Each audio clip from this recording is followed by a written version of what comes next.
பரிசுத்தத்துக்கும் சந்தோஷத்துக்கும் அல்லது பரிசுத்தத்துக்கும் இன்பத்துக்கும் திருப்திக்கும் லாபத்துக்கும் பலனுக்கும் ஒரு பெரிய சம்பந்தம் இருக்கு என்பதை பார்த்து கொண்டு வருகிறோம். ಪರಿಶುದ್ಧತೆಗೂ ಸಂತೋಷಕ್ಕೂ ಪರಿಶುದ್ಧತೆಗೂ ಉಲ್ಲಾಸ ತೃಪ್ತಿ ಯಶಸ್ಸಿಗೂ ಒಂದು ಸಂಪರ್ಕ ಇದೆ ಅಂತ ನೋಡ್ತಾ ಬರ್ತಿದ್ದೇವೆ. இதையே நமக்கே சொல்லி ஞாபகப்படுத்திಕೊಳ್ಳி இதனால மோட்டிவேட் ஆகிக்கணும் பாருங்க. ಇವುಗಳನ್ನು ನಾವೇ ಹೇಳಿಕೊಂಡು ನಮಗೆ ನಾವು ಉತ್ತೇಜಿಸಿಕೊಳ್ಳಬೇಕು.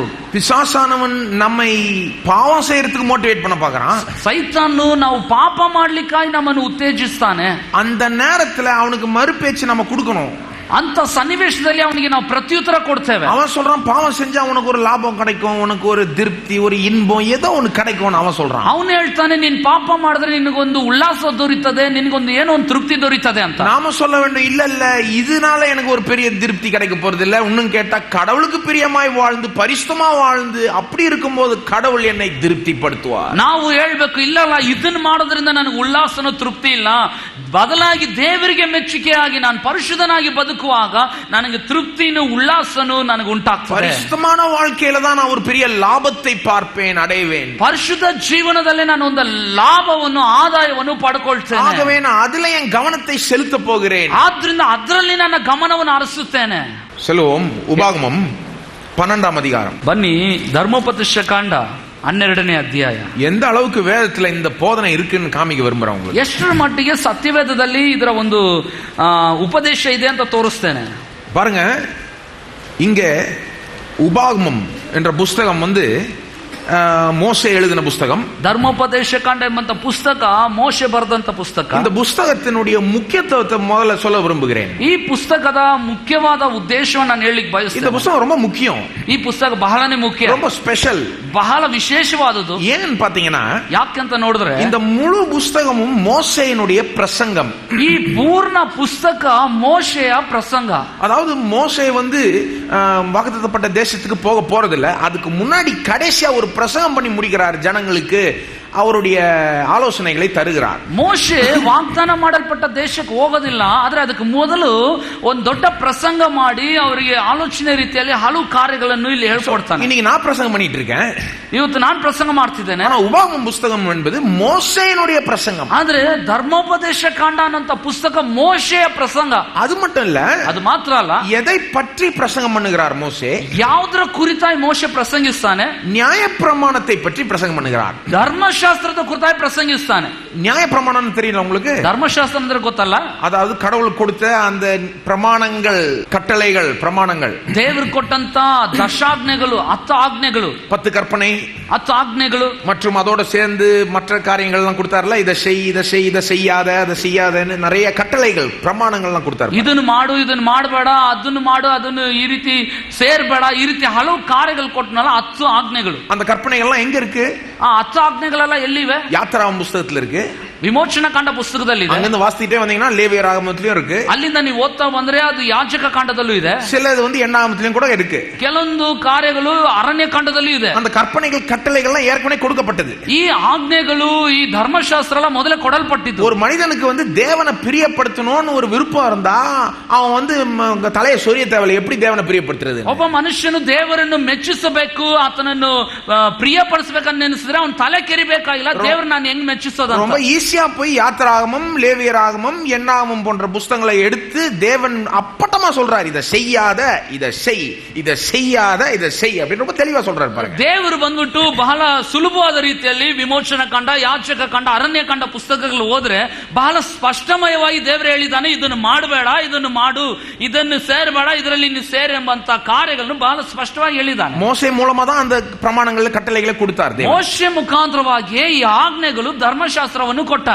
இப்ப உபாகமம் புஸ்தகத்துல மோசே அந்த பிரமாணங்கள் எல்லாம் நினைத்து பார்த்து அதுக்கு ஒரு விளக்கத்தை கொடுக்கிறார், ஒரு வியாக்கியானத்தை கொடுக்கிறார், அதை வச்சு பிரசங்கம் பண்றார். ಈಗ ಧರ್ಮೋಪದೇಶ ಕಾಂಡದಲ್ಲಿ ಮೋಶೆ ಈ ಧರ್ಮಶಾಸ್ತ್ರದಲ್ಲಿ ಒಳಾಡಕವಾಗಿರುವುದನ್ನೆಲ್ಲ ವಿವರಿಸಿ ಅದರ ಅರ್ಥವನ್ನು ವಿವರಿಸಿ ಜನರಿಗೆ ಅಲ್ಲಿ ಹೇಳ್ಕೊಡ್ತಾ ಇದ್ದಾನೆ. வாசிப்போம். ಓದೋಣ. இங்க இந்த வசனத்துல என்ன பண்ண பாக்குறாருன்னா பாருங்க, வாசிங்க 12:28. ನೋಡ್ರಿ 12ನೇ ಅಧ್ಯಾಯದ 28ನೇ ವಾಕ್ಯ ಗಮನಿಸ್ರಿ. நீ உன் தேவனாகிய கர்த்தரின் பார்வைக்கு நன்மையும் செம்மையும் ஆனதை செய்வதினால் நீயும் உனக்கு பின்வரும் உன் பிள்ளைகளும் என்றென்றைக்கும் நன்றாயிருக்கும்படிக்கு நான் உனக்கு கற்பிக்கிற இந்த எல்லா வார்த்தைகளையும் நீ கவனித்து கேள்.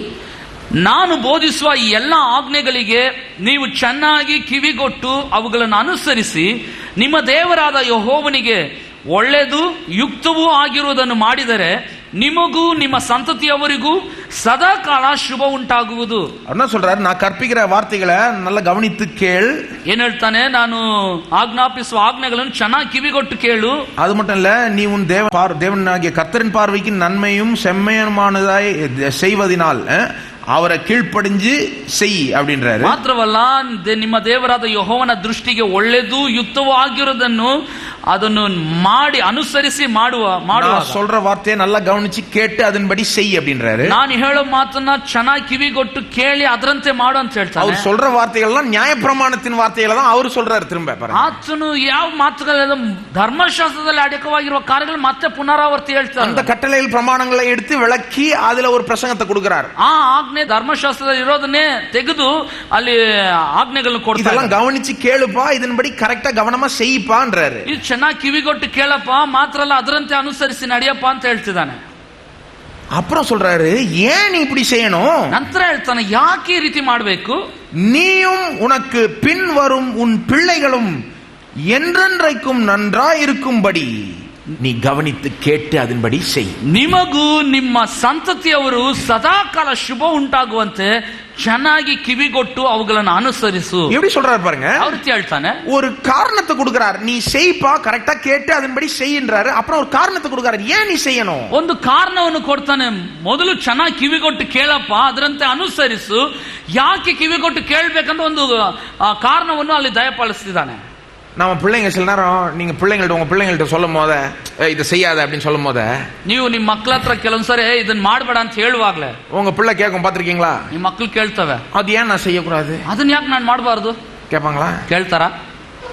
அப்ப உங்களுக்கு கோவம் வருமா வராதா? ಆಗ ನಿಮ್ಗೆ ಕೋಪ ಬರ್ತದ ಬರಲ್ವಾ? சில நேரம் கோவம் வரும் பாருங்க பெற்றோருக்கு. ಕೆಲವೊಂದ್ಸರಿ ಪೋಷಕರು ಕೋಪ ಬರ್ತಾರೆ. நம்ம பிள்ளையினுடைய நல்லதுக்கு தான் சொல்றோம், ನಮ್ಮ ಮಕ್ಕಳು ಹಿತಕ್ಕೋಸ್ಕರನೇ ಹೇಳ್ತೇವೆ, செய்யாதன்னு சொல்றோம், ಮಾಡಬೇಡ ಅಂತ ಹೇಳ್ತೇವೆ.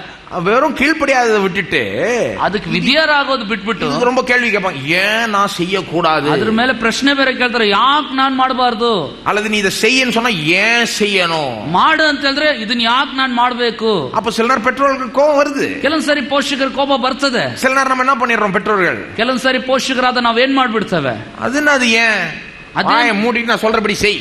ಅದೇನು ಯಾಕೆ, ನಾನು ಹೇಳಿದ್ ಬಾಯಿ ಮುಚ್ಕೊಂಡು ಮಾಡೋದನ್ನ நான் சொல்றதுனால செய், ನಾನು ಹೇಳೋದ್ರಿಂದ ನೀನ್ ಮಾಡು. நீ கேட்கறதுக்குலாம் உனக்கு உரிமை இல்ல, ನೀನ್ ಕೇಳೋದಕ್ಕೆಲ್ಲ ನಿನಗೆ ಹಕ್ಕಿಲ್ಲ. சொல்லலாமா சொல்ல முடியாதா? நம்ம சொல்லலாம். பெற்றோர்களுக்கு அப்பேற்பட்ட அதிகாரம் இருக்குங்க. ಪೋಷಕರು ಹೇಳ್ಬೋದಾ ಹೇಳ್ಬಾರ್ದ? ಹೇಳತಕ್ಕಂತ ಅಧಿಕಾರ ಪೋಷಕರಿಗಿದೆ. கடவுளே அந்த மாதிரி அதிகாரத்தை கொடுக்கிறார். ದೇವರೇ ಆ ರೀತಿಯಾದ ಅಧಿಕಾರ ಕೊಡ್ತಾನೆ. நான் கேட்கிறேன், இப்போ ஒரு கேள்வி கேட்கிறேன். ನಾನು ಈಗ ಒಂದು ಪ್ರಶ್ನೆ ಕೇಳ್ತೇನೆ. கடவுள் நம்மை பார்த்து சொல்ல முடியுமா அந்த மாதிரி? ದೇವರು ನಮ್ಮನ್ನು ನೋಡಿ ಆ ರೀತಿ ಹೇಳಲಿಕ್ಕಾಗುತ್ತಾ? கடவுள் வந்து நம்மள ஒரு காரியம் செய்ய சொல்றாருன்னு வைங்க, ದೇವರು ನಮ್ಮನ್ನು ನೋಡಿ ಒಂದು ಕಾರ್ಯ ಮಾಡು ಅಂತ ಹೇಳ್ತಾನೆ ಅಂತ ಇಟ್ಕೊಳ್ಳಿ. நாம கடவுள்கிட்ட போய் ஏன் அப்படின்னு கேட்டா கடவுள் சொல்ல முடியுமா? வாயை மூடிட்டு செய் அப்படின்னு சொல்ல முடியுமா? ನಾವು ಯಾಕೆ ಅಂತ ಕೇಳುವಾಗ ದೇವರು ಹೇಳಲಿಕ್ಕಾಗುತ್ತಾ? ನಾನು ಹೇಳೋದು ಯಾಕೆ ಅಂತೆಲ್ಲ ಕೇಳಬೇಡ, ಅದನ್ನ ಮಾತ್ರ ಮಾಡು ಅಂತ தாராளமா சொல்ல முடியும். ಧಾರಾಳವಾಗಿ ಹೇಳಲಿಕ್ಕಾಗುತ್ತೆ. மோசே அப்படி சொல்ல முடியுமா? ಮೋಶೆ ಆ ರೀತಿ ಹೇಳಲಿಕ್ಕಾಗುತ್ತಾ? தாராளமா சொல்ல முடியும். மோசேக்கு அப்பேற்பட்ட அதிகாரம் உண்டு. ಧಾರಾಳವಾಗಿ ಮೋಶೆನ ಹೇಳ್ಬೋದು, ಕಾರಣ ಆ ರೀತಿಯಾದ ಅಧಿಕಾರ ಮೋಶೆಗೆ. ஏன்லாம் கேட்காதப்பான்னு சொல்ல முடியும். ಯಾಕಪ್ಪ ಯಾಕೆ ಅಂತೆಲ್ಲ ಕೇಳಬೇಡಪ್ಪ ಅಂತ. ஆனா இங்க மோசே அப்படி சொல்லவில்லை. ಆದ್ರೆ ಮೋಶೆ ಇಲ್ಲಿ ಆ ರೀತಿ ಹೇಳಲಿಲ್ಲ. மோசே கொஞ்சம் கீழே இறங்கி வந்து ஒரு காரணத்தை கொடுக்கிறார். ಮೋಶೆ ಸ್ವಲ್ಪ ಕೆಳಗಿಳಿದು ಬಂದು ಅದಕ್ಕೊಂದು ಕಾರಣ ಕೊಡ್ತಾ ಇದ್ದಾನೆ. அவர் ஈஸியா சொல்லிட்டு போயிடலாம், மரியாதையா செய்யலன்னா அவ்வளவுதான், கர்த்தர் அடிப்பார். ಆತನು ಸುಲಭವಾಗಿ ಹೇಳಿರಬಹುದು, ಮರ್ಯಾದಾಗಿ ಮಾಡು, ಮಾಡದಿದ್ರೆ ದೇವರು ಹೊಡಿತಾನೆ ಅಂತ. அதை விட்டுட்டு மோசே எப்படி சொல்றாரு பாருங்க. ಅದನ್ನ ಬಿಟ್ಟು ಮೋಶೆ ಯಾವ ರೀತಿ ಹೇಳ್ತಾನೆ ನೋಡಿ. நான் சொல்றதுபடி கவனமா கேட்டு அதன்படி செய், ஏன்னா நீயும் உனக்கு பின்வரும் உன் பிள்ளைகளும் என்றென்றைக்கும் நல்லா இருக்கும்படி செய்வாடுறாரு. ನಾನು ಬೋಧಿಸುವ ಎಲ್ಲ ಆಜ್ಞೆಗಳಿಗೆ ನೀವು ಚೆನ್ನಾಗಿ ಕಿವಿಗೊಟ್ಟು ಅವುಗಳನ್ನು ಅನುಸರಿಸಿ ನೀವು ಮಾಡ್ರಿ, ಕಾರಣ ನೀವು ನಿಮ್ಮ ಸಂತತಿಯವರು ಸದಾ ಕಾಲ ಶುಭ ಉಂಟಾಗುವಂತೆ ಇರ್ತೀರಿ. ஒரு காரணத்தை கொடுக்கிறாரு பாருங்க, ಅದಕ್ಕೊಂದು ಕಾರಣ ಕೊಡ್ತಾನೆ, ஒரு மோட்டிவேஷனை கொடுக்கிறாரு, ಅವರಿಗೆ ಉತ್ತೇಜನ ಪಡಿಸ್ತಾ ಇದ್ದಾನೆ. என்ன சொல்றாரு, இங்க பாரு, இத பத்தி கவனமா கேட்டு செய். ಅವ್ರು ಏನ್ ಹೇಳ್ತಾನೆ, ಚೆನ್ನಾಗಿ ಗಮನಿಸಿ ಇದನ್ನು ಕೇಳು. அவருக்கு தெரியும் ஜனம் யோசிப்பாங்க, ஐயோ கஷ்டமாச்சே, இதன்படி செய்யறது கொஞ்சம் கஷ்டமாச்சே. ಜನರು ಯೋಚಿಸ್ತಾರೆ, ಇದು ಮಾಡೋದು ಸ್ವಲ್ಪ ಕಷ್ಟವಲ್ಲ, ಹೇಗೆ ಇದು ಮಾಡೋದು, நியாய பிரமாணத்தின்படி வாழ்றது கொஞ்சம் கஷ்டமாச்சே, ಧರ್ಮಶಾಸ್ತ್ರಕ್ಕೆ ಅನುಸಾರವಾಗಿ ಬದುಕೋದು ಕಷ್ಟ ತಾನೆ. கர்த்தர் எத்தனையோ காரியங்களை செய்யாதன்னு சொல்றாரு, ದೇವರು ಎಷ್ಟೋ ಕಾರ್ಯಗಳು ಮಾಡಬೇಡ ಅಂತ ಹೇಳಿದಾನಲ್ಲ, எத்தனையோ காரியங்களை செய்ய சொல்றாரு, ಎಷ್ಟೋ ಕಾರ್ಯಗಳು ಮಾಡ್ಲಿಕ್ಕೆ ಹೇಳ್ತಿದ್ದಾನಲ್ಲ. இதெல்லாம் கீழ்ப்படிஞ்சு வாழ்றது லேசான காரியம் இல்லையே அப்படின்னு யோசிப்பாங்க ஜனங்க. ವಿಧೇಯರಾಗಿ ಬದುಕೋದು ಅಷ್ಟು ಸುಲಭ ಅಲ್ಲ ಎಂಬುದಾಗಿ ಜನರು ಯೋಚಿಸುತ್ತಿರುತ್ತಾರೆ. கர்த்தரை கீழ்ப்படிஞ்சு வாழ்றது ரொம்ப லேசான விஷயமா? ದೇವರಿಗೆ ವಿಧೇಯರಾಗಿ ಬದುಕೋದು ಸುಲಭವಾದದ? பாருங்க, கொஞ்சம் அதுல கஷ்டம் இருக்குது, ಸ್ವಲ್ಪ ಅದ್ರಲ್ಲಿ ಕಷ್ಟ ಅನ್ನೋದು ಇದೆ. அப்ப ஜனங்களுக்கு என்ன மனசுல ஒரு கஷ்டம் இருக்கு, ஏன் அவ்வளவு கஷ்டப்பட்டு கடவுளை கீழ்ப்படிஞ்சு வாழணும்? ಜನರಿಗೆ ಪ್ರಶ್ನೆ ಇದೆ, ಯಾಕೆ ನಾವೆಲ್ಲ ಅಷ್ಟು ಕಷ್ಟಪಟ್ಟು ವಿಧೇಯರಾಗಿ ನಾವು ಬದುಕಬೇಕು? அப்ப மோசே காரணம் கொடுக்கிறார். ಆಗ ಮೋಶೆ ಕಾರಣ ಕೊಡ್ತಾನೆ. ஏன் நீ இதுல கொஞ்சம் முயற்சியில இறங்கி கொஞ்சம் இதெல்லாம் பார்க்காம கொஞ்சம் செயல்பட்டு கர்த்தர் சொல்றபடி செய்யணும்? ಯಾಕೆ ಸ್ವಲ್ಪ ನೀನು ಪ್ರಯತ್ನ ಪಟ್ಟು ದೇವರು ಹೇಳಿದ್ದಕ್ಕೆಲ್ಲ ಕಿವಿ ಕೊಟ್ಟು ಅದರಂತೆ ನೀನು ಮಾಡಬೇಕು? போய் சொல்லாம இருக்கிறது கஷ்டம் தான், ಸುಳ್ಳು ಆಡದೇ ಇರೋದು ಅನ್ನೋದು ಕಷ್ಟನೇ. ஆனா ஏன் நீ அப்படி நடந்து கொள்ளணும்? ಯಾಕೆ ನೀನು ಆ ರೀತಿ ನಡ್ಕೋಬೇಕು? பெற்றோரை கனப்படுத்துறது சில நேரம் கஷ்டம் தான், ಪೋಷಕರನ್ನ ಸನ್ಮಾನಿಸೋದು ಕಷ್ಟನೇ. ஆனா ஏன் நீ எப்பவுமே அதை கரெக்டா செய்யணும், கொஞ்சம் கஷ்டம் பார்க்காம செய்யணும்? ಯಾಕೆ ಅದನ್ನು ತಪ್ಪದೇ ಅದನ್ನು ಮಾಡಬೇಕು? ஏன்னா நீயும் உன் பிள்ளைகளும் நாளைக்கு நல்லா இருக்கும்படி செய்வா. ಯಾಕೆಂದ್ರೆ ನೀವು ನಿಮ್ಮ ಮಕ್ಕಳು ಮುಂದೆ ಚೆನ್ನಾಗಿರ್ಲಿಕ್ಕಾಗಿ ಅದನ್ನು ಮಾಡ್ರಿ. இது உன்னுடைய நல்ல வாழ்க்கைக்கு ஒரு திறவுகோலா இருக்கிறது. ಇದು ನಿಮ್ಮ ಉತ್ತಮವಾದ ಜೀವಿತಕ್ಕೆ ಬೀಗದ ಕೈಯಂತೆ ಇದೆ. உன்னுடைய வெற்றிகரமான வாழ்க்கைக்கு ஒரு பாதையா இருக்கிறது. ಇದು ಯಶಸ್ಸು ಭರಿತ ಜೀವಿತಕ್ಕೆ ಒಂದು ಹೆದ್ದಾರಿ ಅಂತ ಇದೆ. எப்படி மோட்டிவேட் பண்றாரு பாருங்க, ಯಾವ ರೀತಿ ಉತ್ತೇಜಿಸ್ತಾನೆ ನೋಡಿ. மிரட்டி சொல்லலாம், அவரு ಗದರಿಸಿ ಹೇಳ್ಬೋದು, நீ செய்யலன்னா நான் அடிப்பார் பாரு அப்படின்னு. ಮಾಡದೆ ಹೋದ್ರೆ ಹೊಡಿತಾನೆ ನೋಡು. ஆனா சில இடங்கள்ல அப்படி சொல்றாரு பாருங்க, ஆனா எப்பவுமே அப்படி சொல்லிட்டு இல்ல அவரு. ಕೆಲವೊಂದು ಕಡೆಯಲ್ಲಿ ಹೇಳ್ತಾನೆ, ಆದ್ರೆ ಯಾವಾಗ್ಲೂ ಅದೇ ರೀತಿ ಹೇಳ್ತಿಲ್ಲ. முக்காவாசி இடங்கள் எப்படி சொல்றாரு, மோட்டிவேட் பண்றாரு, நீ செஞ்சனா நீ நல்லா இருப்பா, நீ மட்டும் கிடையாது, உன் பிள்ளைகளும் நல்லா இருப்பாங்க. ಹೆಚ್ಚಾದ ಭಾಗ ಈ ರೀತಿ ಹೇಳಿರ್ತಾನೆ, ನೀವು ಮಾಡಿದ್ರೆ ಚೆನ್ನಾಗಿರ್ತೀಯಪ್ಪ, ನೀನ್ ಮಾತ್ರ ಅಲ್ಲ ನಿನ್ನ ಸಂತತಿಯವರು ಚೆನ್ನಾಗಿರ್ತಾರೆ. நீங்க நல்லா இருக்கணுமா, ನೀವು ಚೆನ್ನಾಗಿರ್ಬೇಕಾ, உங்க பிள்ளைகள் நல்லா இருக்கணுமா, ನಿಮ್ಮ ಮಕ್ಕಳು ಚೆನ್ನಾಗಿರ್ಬೇಕಾ? எப்படி சொல்றாரு பாருங்க, ಯಾವ ರೀತಿ ಹೇಳ್ತಾನೆ, நீயும் உனக்கு பின் வரும் உன் பிள்ளைகளும் என்றென்றைக்கும் நன்றாயிருக்கும்படி, ನಿಮಗೂ ನಿಮ್ಮ ಸಂತತಿಯವರಿಗೂ ಸದಾ ಕಾಲ ಶುಭ ಉಂಟಾಗುವಂತೆ. எல்லாரும் சொல்லுங்க, நானும் ಹೇಳ್ರಿ, ನಾನು என்னுடைய பிள்ளைகளும் ನನ್ನ ಮಕ್ಕಳು என்றென்றைக்கும் ಸದಾ ಕಾಲ நல்லா இருக்கும்படி ಚೆನ್ನಾಗಿರುವಂತೆ நான் கர்த்தருக்கு கீழ்ப்படிஞ்சு வாழ. ನಾನು ದೇವರಿಗೆ ವಿಧೇಯನಾಗಿ ಬದುಕುತ್ತೇನೆ. கர்த்தருக்கு கீழ்ப்படிஞ்சு வாழ்ந்தா அதுல எந்த நன்மையும் வரலன்னு யாரும் சொல்ல முடியாது பாருங்க. ದೇವರಿಗೆ ವಿಧೇಯರಾಗಿ ಬದುಕಿದ್ರೆ ಅದರಲ್ಲಿ ಯಾವುದೇ ಮೇಲಿಲ್ಲ ಅಂತ ಯಾರು ಹೇಳಲಿಕ್ಕಾಗಲ್ಲ. அதுலதான் பெரிய நன்மையே உண்டாகும், ಅದರಲ್ಲೇ ಅತಿಯಾದ ಶುಭ ಉಂಟಾಗೋದು. அதுலதான் அவருடைய நல்ல ஈவுகளை நீங்க நம்ம பார்ப்போம் பரிபூர்ணமா. ಅದರಲ್ಲೇ ಒಳ್ಳೆ ದಾನಗಳನ್ನು ಪರಿಪೂರ್ಣವಾಗಿ ನಾವು ನೋಡ್ತೇವೆ. நம்முடைய வாழ்க்கை நல்லா போகும், ನಮ್ ಜೀವನ ಉತ್ತಮವಾಗಿ ಸಾಗ್ತದೆ. ஆங்கிலத்தில் எப்படி தெரியுமா வருது, ಆಂಗ್ಲ ಭಾಷೆಯಲ್ಲಿ ಹೇಗೆ ಬರ್ತದೆ ಗೊತ್ತಾ? Be careful to obey all these words that I command you, that it may go well with you and your children forever. ನನ್ ಬೋಧಿಸುವ ಆಜ್ಞೆಗಳಲ್ಲಿ ಬಹಳ ಕಿವಿಗೊಟ್ಟು ಎಚ್ಚರಿಕೆಯಿಂದ ಕೇಳು, ಆಗ ನೀವು ನಿಮ್ಮ ಮಕ್ಕಳು ಬಹಳ ಆರೋಗ್ಯಕರವಾಗಿ ಉತ್ತಮವಾಗಿ ಸಾಕ್ತೀರಿ. That it may go well with you ಅಂತ ಹೇಳಿದ್ರೆ ಬಹಳ ಸಂಪತ್ತಿನಿಂದ ಕೂಡಿದವರಾಗಿ ಮುಂದೆ ಸಾಕ್ತೀರಿ. என்ன அர்த்தம், ಅಂದ್ರೆ ಏನರ್ಥ ಗೊತ್ತಾ? எல்லாம் சூப்பரா உனக்கு போணுமா, ಎಲ್ಲವೂ ನಿಮ್ಗೆ ಸೂಪರ್ ಆಗಿ ಹೋಗ್ಬೇಕಾ, உன் வாழ்க்கையில எல்லாம் சூப்பரா போணுமா, ನಿಮ್ ಜೀವನ ಬಹಳ ಸೂಪರ್ ಆಗಿ ಮುಂದೆ ಸಾಗ್ಬೇಕಾ, அதுக்காக செய்யப்பா, ಈ ಕಾರ್ಯ ಮಾಡಪ್ಪ. இது இதனால எந்த லாபமும் வராதுன்னு யோசித்துக்காத. ಇದು ಮಾಡೋದ್ರಿಂದ ಲಾಭ ಬರಲ್ಲ ಅಂತ ನೆನೆಸಬೇಡ. இதனால உனக்கு நன்மை உண்டாகாதுன்னு யோசித்துக்காத. ಇದರಿಂದ ಮೇಲ್ ಉಂಟಾಗಲ್ಲ ಅಂತ ನೆನೆಸಬೇಡ. அது தவறான யோசனை, ಅದು ತಪ್ಪಾದ ಭಾವನೆ. நீ இதுல கொஞ்சம் கஷ்டப்படலாம், ஆனா இதுல இருந்து பலன் அடைகிறது மாபெரும் பலன். ಇದರಲ್ಲಿ ಸ್ವಲ್ಪ ಕಷ್ಟ ಇರಬಹುದು, ಆದ್ರೆ ಇದರಿಂದ ಉತ್ತಮವಾದ ಜೀವಿತ ನಿರಂತರವಾಗಿರ್ತದೆ. உனக்கு மட்டும் கிடையாது, உன் பிள்ளைகளுக்கும் எல்லாம் சூப்பரா போகும். ನಿನಗೆ ಮಾತ್ರ ಸೀಮಿತ ಅಲ್ಲ, ನಿನ್ನ ಸಂತತಿಯವರು ಸೂಪರ್ ಆಗಿ ಮುಂದೆ ಸಾಗಬಹುದು. with you, well with you ಎಂಬುದಾಗಿ எப்படி மோட்டிவேட் பண்றாரு பாருங்க மோசே. ಮೋಶೆ ನೋಡ್ರಿ ಯಾವ ರೀತಿ ಉತ್ತೇಜನ ಪಡಿಸ್ತಾನೆ. ஒரு முறை மட்டும் கிடையாது, சில நிறைய இடங்கள்ல அப்படி சொல்றாரு மோசே. ಒಂದು ಸಾರಿ ಮಾತ್ರವಲ್ಲ, ಅನೇಕ ಕಡೆಯಲ್ಲಿ ಮೋಶೆ ಈ ರೀತಿ ಹೇಳ್ತಾನೆ. 4ஆம் அதிகாரம் போங்க, 4ನೇ ಅಧ್ಯಾಯಕ್ಕೆ ಬನ್ನಿ, 40ஆம் வசனம். 40ನೇ ವಾಕ್ಯ. என்ன காமிக்க விரும்புறேன்னா, எப்படி மோசே மோட்டிவேட் பண்றாரு ஜனங்களை, நாம இப்படிதான் இந்த மோட்டிவேஷன் நமக்கே கொண்டு வந்துக்கணும் பாருங்க. ನಾನು ಏನ್ ತೋರಿಸ್ತಾ ಇದ್ದೇನೆ, ಮೋಶೆ ಜನರನ್ನ ಯಾವ ರೀತಿ ಉತ್ತೇಜನ ಪಡಿಸಿದನು, ನಮಗೆ ನಾವೇ ಈ ರೀತಿಯಾಗಿ ನಮ್ಮನ್ನು ಉತ್ತೇಜನ ಪಡಿಸಿಕೊಳ್ಬೇಕು. 4:40 ವಾಕ್ಯ. நீயும் உனக்கு பின்வரும் உன் பிள்ளைகளும் நன்றாயிருக்கும்படிக்கும் உன் தேவனாகிய கர்த்தர் உனக்கு என்றைக்கும் கொடுக்கிற தேசத்திலே நீ நீடித்த நாளாயிருக்கும்படிக்கும் நான் இன்று உனக்கு கற்பிக்கிற அவருடைய கட்டளைகளையும் அவருடைய கற்பனைகளையும் கைக்கொள்ள கடவாய் என்றான். ನಿಮಗೂ ನಿಮ್ಮ ಸಂತತಿಯವರಿಗೂ ಶುಭ ಉಂಟಾಗುವಂತೆಯೂ ನಿಮ್ಮ ದೇವರಾದ ಯೆಹೋವನು ನಿಮಗೆ ಕೊಡುವ ದೇಶದಲ್ಲಿ ನೀವು ಸದಾಕಾಲ ಬಾಳುವಂತೆಯೂ ನಾನು ನಿಮಗೆ ಈಗ ತಿಳಿಸಿದ ಆತನ ಆಜ್ಞಾ ವಿಧಿಗಳನ್ನು ನೀವು ಅನುಸರಿಸಿ ನಡೆಯಬೇಕು. எப்படி சொல்றாரு பாருங்க, ಯಾವ ರೀತಿ ಹೇಳ್ತಾನೆ ನೋಡಿ. நான் இன்று உனக்கு கற்பிக்கிற அவருடைய கட்டளைகள், சும்மா அவர் சொல்ற வார்த்தைகள் இல்ல, இது கர்த்தருடைய கட்டளைகள், அவருடைய கற்பனைகளை நீ கை கொள்ளு. ஏன் கை கொள்ளணும்? நீ உன் பிள்ளைகளும் நல்லா இருக்கிறபடி. ನಾನು ನಿಮಗೆ ಈಗ ತಿಳಿಸಿದ ಆತನ ಆಜ್ಞಾ ವಿಧಿಗಳು ಅಂತ ಹೇಳಿದ್ರೆ ಈತನದಲ್ಲ, ದೇವರದು ಅಂತ ಹೇಳ್ತಾನೆ. ಆತನ ಆಜ್ಞಾ ವಿಧಿಗಳನ್ನ ನೀವು ಅನುಸರಿಸಿ ನಡೆಯಬೇಕು. ಯಾಕೆ ಅನುಸರಿಸಬೇಕು? ನೀವು ನಿಮ್ಮ ಸಂತತಿಯವರು ಶುಭಕರವಾಗಿ ಇರುವಂತೆ. அவர் சொல்றாரு, கடவுளுடைய கட்டளைகள், பிரமாணங்கள், கற்பனைகள் எல்லாம் கை கொள்ளு, கவனமா இரு, அதை பற்றி அதை செய்ய முயற்சியில இறங்கு. ஏன் நீ இப்படி இறங்கணும்? ஏன் ஒரு பெரிய முயற்சி எடுக்கணும்? நீ உன் பிள்ளைகளோ நாளைக்கு நல்லா இருக்கும்படி என்றென்றைக்கும் ದೇವರ ನಿಯಮ ವಿಧಿಗಳನ್ನು ಆಜ್ಞೆಗಳನ್ನು ಗಮನ ಅರಿಸಿ ಅದನ್ನು ನೆರವೇರಿಸಬೇಕು, ಅನುಸರಿಸಬೇಕು. ಯಾಕೆಂದ್ರೆ ನಾಳೆ ನೀವು ನಿಮ್ಮ ಮಕ್ಕಳು ಸದಾಕಾಲ ಶುಭಕರವಾಗಿರಬೇಕು. 5:16 உன் தேவனாகிய கர்த்தர் உனக்கு கொடுக்கிற தேசத்திலே உன் நாட்கள் நீடித்திருப்பதற்கும் நீ நன்றா இருப்பதற்கும் உன் தேவனாகிய கர்த்தர் உனக்கு கட்டளையிட்டபடியே உன் தகப்பனையும் உன் தாயையும் கனம் பண்ணுவாயாக. ನಿನ್ನ ದೇವರಾದ ಯೆಹೋವನು ಆಜ್ಞಾಪಿಸಿದಂತೆ ನಿನ್ನ ತಂದೆ ತಾಯಿಗಳನ್ನು ಸನ್ಮಾನಿಸಬೇಕು. ಸನ್ಮಾನಿಸಿದರೆ ನಿನ್ನ ದೇವರಾದ ಯೆಹೋವನು ನಿನಗೆ ಅನುಗ್ರಹಿಸುವ ದೇಶದಲ್ಲಿ ನೀನು ಸದಾಕಾಲ ಇರುವಿ ಮತ್ತು ನಿನಗೆ ಮೇಲಾಗುವುದು. எப்படி சொல்றாரு பாருங்க, உன்னுடைய பெற்றோரை கனப்படுத்துன்ற பிரமாணம் ஏற்கனவே வந்துருச்சு யாத்ராகமம்ல. இங்க அதையே திரும்ப சொல்லி அதுல ஒரு சின்ன இதை ஆட் பண்றாரு பாருங்க. நீ நன்றாய் இருக்கும்படிக்குப்பா நீ இதை செய், இதன்படி செய் என்றாரு. ನೋಡ್ರಿ, ನಿನ್ನ ತಂದೆ ತಾಯಿಗಳು ಸನ್ಮಾನಿಸಬೇಕೆಂಬಂತ ಆಜ್ಞೆ ಮೊದಲೇ ಬಂದಿದೆ. ಆದ್ರೂ ಇದರಲ್ಲಿ ಮತ್ತೆ ಹೇಳಿ ಅದರೊಂದಿಗೆ ಇನ್ನೊಂದು ಪದ ಸೇರಿಸ್ತಾ ಇದ್ದಾನೆ, ನಿನಗೆ ಮೇಲಾಗುವಂತೆಯೂ ನಿನ್ನ ಸದಾಕಾಲ ಬಹುಕಾಲ ಬದುಕುವಂತೆಯೂ ಇದನ್ನ ಮಾಡಪ್ಪ. கடவுள் போடுற இந்த ரூல் எல்லாம் நீ ரொம்ப அப்படியே ஒரு கஷ்டப்பட்டு பார்க்காத, இஷ்டப்பட்டு பாரு. நீ நல்லா இருக்கும்படி தான் உனக்கு இந்த ரூலை சொல்றாரு. ದೇವರು ಹಾಕೋ ನಿಯಮ ಅಲ್ಲ ಕಷ್ಟಪಟ್ಟು ನೋಡ್ಬೇಡ, ಇಷ್ಟಪಟ್ಟು ಅದನ್ನ ನೋಡು. ನಿನ್ನ ಒಳಿತು ನಿನ್ನ ಮೇಲಿಗಾಗಿ ಇವುಗಳನ್ನೆಲ್ಲ ಆತನ ಹಾಕಿಟ್ಟಿದ್ದಾನೆ. பெற்றோரை கனப்படுத்தும் போது நாளைக்கு நீ நல்லா இருப்ப. ನಿನ್ನ ತಂದೆ ತಾಯಿಗಳನ್ನು ಸನ್ಮಾನಿಸುವಾಗ ನಾಳಿನ ದಿವಸ ನೀನು ಚೆನ್ನಾಗಿರ್ತೀಯ.